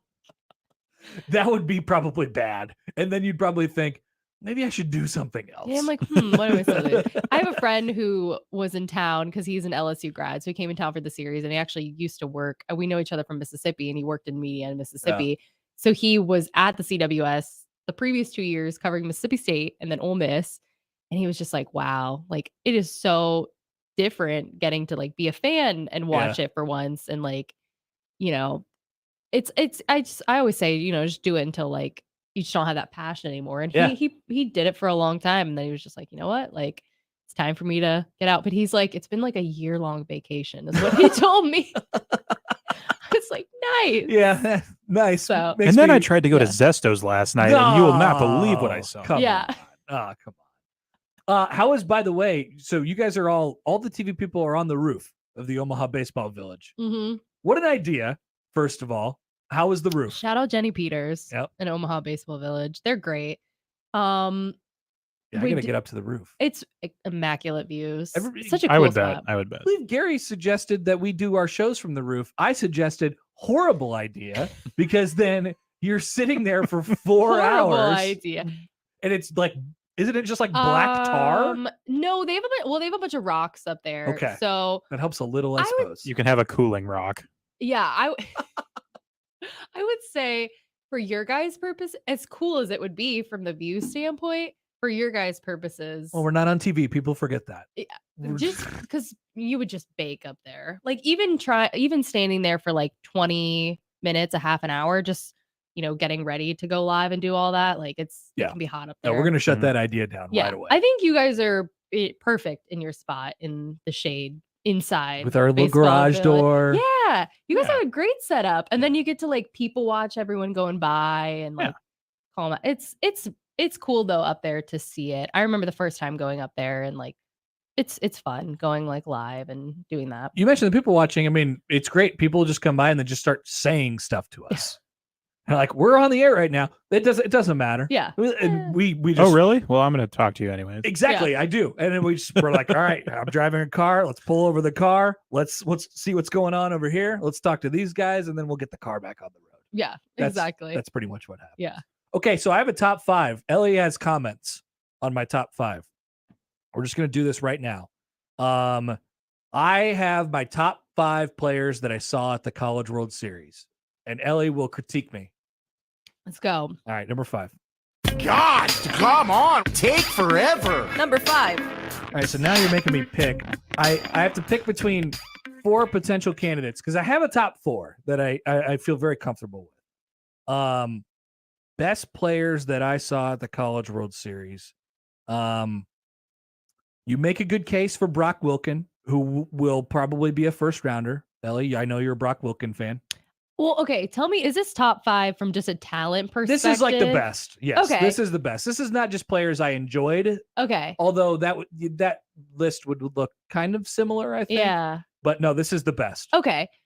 I from a like just personal, and he's a great player, but from a personal standpoint, that's why I was like, oh, he'd absolutely be in the top 5 because he was great. Electric Factory. Yes. Electric. Amazing interview. Talking to him after they won the game, the Lightning game on the home run. Well, he had a home run in that game. It was his birthday. He was just out of breath. He couldn't speak. He didn't know what to say. And he's just like, I don't know. We're the Lightning boys or whatever he said. That was just a fantastic King of the delays. interview. The king of delays. Yeah, Peter was there. Yeah, that's one of the games I produced. It was just amazing. He had no idea what to say. Just like completely out of breath. Like I loved the like ESPN video too of like the clubhouse because one of their players had like a speaker on his shoulder and he was just like going like back at like, so they were just trying to keep the vibes high. And so last night, this is a sidetrack a little bit. They were doing the ceremony, you know, they were trying to get everybody up on the stage. And I realized that there was We Are the Champions playing, but it wasn't very loud. And it was all coming out of the LSU boombox that they had in the dugout. They just had We Are the Champions on loop for like the first 20 minutes of their celebration after the game last night. 4th inning, they're like, cue it up. And then they ultimately started playing it over the loudspeaker and they sort of figured it out. Yeah. that is hilarious. Yeah, Wilken is a good pick here. I'll go with that. Also because I like being around him a little bit. But Braden Taylor is going to get left out, and Chase Dollander is going to get left out, and Hurston Waldrop, who wasn't good in his last start. Hurston was not that great. He was good in his first start. Yeah. He was not good in his second start. Yeah. But they all had potential to be there. Number 4. Number 4. Number 4, I think, was my favorite player of the College World Series. Not the best, but my favorite. And that would be Rhett Lauder. He's got the hair. He's he throws hard, but he's pitching, right? He's got all the secondary pitches. For his first start in the College World Series, which he was good against Stanford, a game that they came back and won, as previously mentioned, he was horribly sick. He was sick. I don't know. He had the flu. There was something going around. He was sick. He could barely do anything and move around that day, and he still pitched really well. And obviously, he was the starting pitcher in the most epic game of the College World Series up against Paul Skeens, who will be seen on this list as well. That was the best. That was pitcher's best. duel. That was the best pitcher's duel ever. That was the best game that we've had. Number 3. 3. Combination of 3 and 5. Number 3. Number 3 is Wyatt Langford, who will go as the second best center fielder in, this list and also this draft, sadly. But he is a very good player. Whoever gets the pick at number 3 in the MLB draft this year will be very happy to pick up Wyatt Langford, who hit 3 or 4 home runs during the College World Series. The tank in their first game, which went 456 feet. I had to tell him in the post-game show, I said, Wyatt, come over here, and why don't we face the outfield? Look, you see those bathrooms up there? Mm-hmm. Nobody's ever done that before in the history of this ballpark. You hit it up there. What was his reaction? He was like, oh, man, that's pretty cool. I loved him. And like you said, he was so good to watch offensively and defensively. Like I mean, would it be fair to say that he was like the best all around? Maybe. Because I personally thought like he covers fantastic. a lot of ground. He's got the pop in his bat. They actually moved him over to left one of the games because it was the Sun field and they were concerned about, what was going to happen over there. So they moved him over there. Yeah. He was one of my favorites of the series for sure. That's number 3. Number 2. Here comes 2. Number 2. Well, you know who we're down to? Dylan Cruz and Paul Skeens. Who gets the nod? Who gets the nod in the MLB draft in a couple weeks? I'm going Skeens to Cruz 1. We don't even have to do the number 1 sounder. You already know who it is. I'm going number 1, Dylan Cruz, number 2, Paul Skeens. I very much enjoy them both. I think they'll be very successful MLB players. Dylan Cruz, who, I think people may have been underwhelmed with him for the majority of the series. They're like, man, he hasn't really done anything. He hit the one opposite field home run, and then last night it was all on display. The whole package. Did he get 2 triples? He had the 1 triple, and then he did the ring me, Mm-hmm. and then I think the rest of them were just singles. But okay. That dude can fly. I was gonna say he, especially obviously on that triple, was He can so. And I agree though. Like I was kind of waiting to see like his athletic ability come out. Yep. Totally saw it last night. I was Covers- like, I get it. Covers an incredible amount of ground in center field. In fact, there was a couple balls I think that he misplayed in center field that he caught up to. He made an incredible catch or 2 at the wall Mhm. through the series. That's a 5-tool player. Like he's going to be the number 1 pick in the draft, I think. Yeah, that catch was incredible, and the picture too with the shadow. the If shadow? anyone has ever has seen, and then someone changed it to a goat shadow. It was a great catch though. Like That's I actually replayed funny. it and like and I'm like, show me the slow mo, and the slow mo was beautiful. So good. He just floated. So he overran a couple balls and maybe misplayed them. There was some sun, there was some stuff in there.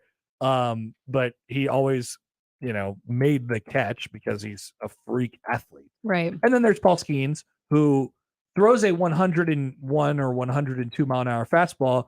But I believe after seeing him in 2 starts and then a couple times on TV before that as well, I believe the fastball is his worst pitch. He has incredible secondary stuff. His changeup moves across the entire plate. His slider is devastating. So whichever, Pittsburgh is number 1 and Washington's number 2, whichever team, Washington's going to be very happy to pick up whatever's left at number 2. Oh yeah. That's one of those 2 guys. That's my top 5. I love Thoughts? that. A, B, C, D, F. Horrible. A. Okay. Thank you. Totally. Thank you. I think it's a good list. Very good list. Wow. Thank you. I think it's so nice. It was You're also so nice just, compared to Josh. It was also just so easy too, because it's like you look at and like because ESPN like released I think a second mock draft yesterday, and so it's like going through it's like oh yeah, we watched him and him and him and him and him and him and him and him and oh yeah him and him like I was like, wow. And then next year, we'll go back and say, oh, there was like another handful of first rounders that were in this College World Series. Yeah. In 25, it'll be the same thing. Yeah. Yeah. It was a pretty special one. Ellie, it was great. Good to run into you a few times down there. And great coverage as always. And Thank thanks you for guys stopping too. by. Absolutely. I guess we'll do it all again next year. I So, guess we'll do it all again. yeah, why not? Next week, we'll talk exclusively about, I don't know. I can't guarantee you what we'll talk about. I next know. week. We always figure it out. It's Something fine. nonsense. Oh, no. Tuesday. We're not here. It's the 4th of July. Oh, and yeah, I'll finally be off for a 4th of People July. forget the 4th of July. I do. I forgot just now. I didn't even know what day it was. Happy almost birthday, America. LA French, ladies and gentlemen. Thanks, Ellie. We will take a quick break, come back with more next on 1620 The Zone.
All right, final minute or two on a Tuesday, the Connor Happer Show on 1620 The Zone and on 1620thezone.com.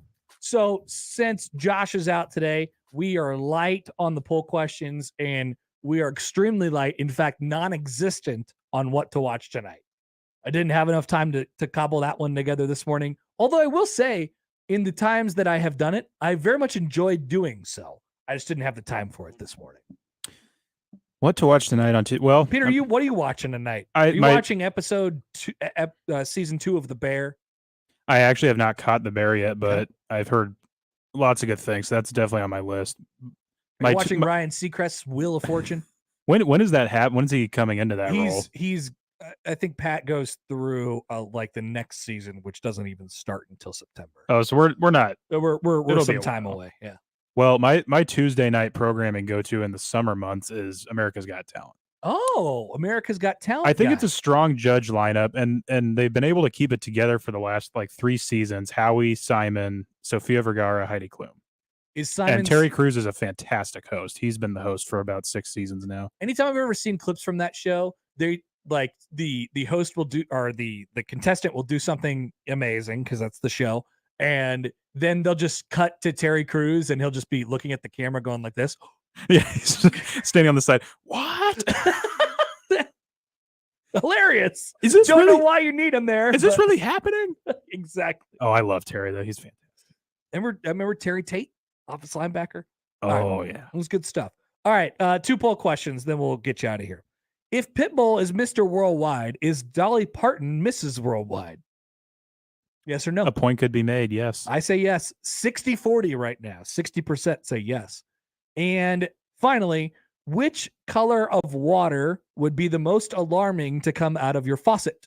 Red, blue, or green? And I think we're both in agreement on red. It's red. 58% say red. Okay. 39% say green, and 3% say blue. That actually adds up. I figured blue would be last. Yeah, blue is at least semi-normal. Also, great GIF usage in the replies. Adam Sandler. Oh, it's Hawaiian Punch. It's Hawaiian Punch. Mr. Deeds, great movie. Peter, thank you for being here today. I appreciate it. I know it's kind of short notice, or at least you were in Mexico 24 hours ago. So thank you for always being a here. pleasure. And well done, my friend. That is it for us today. That is the show. If you missed anything, 1620thezone.com is where you can find it. Crossover is next.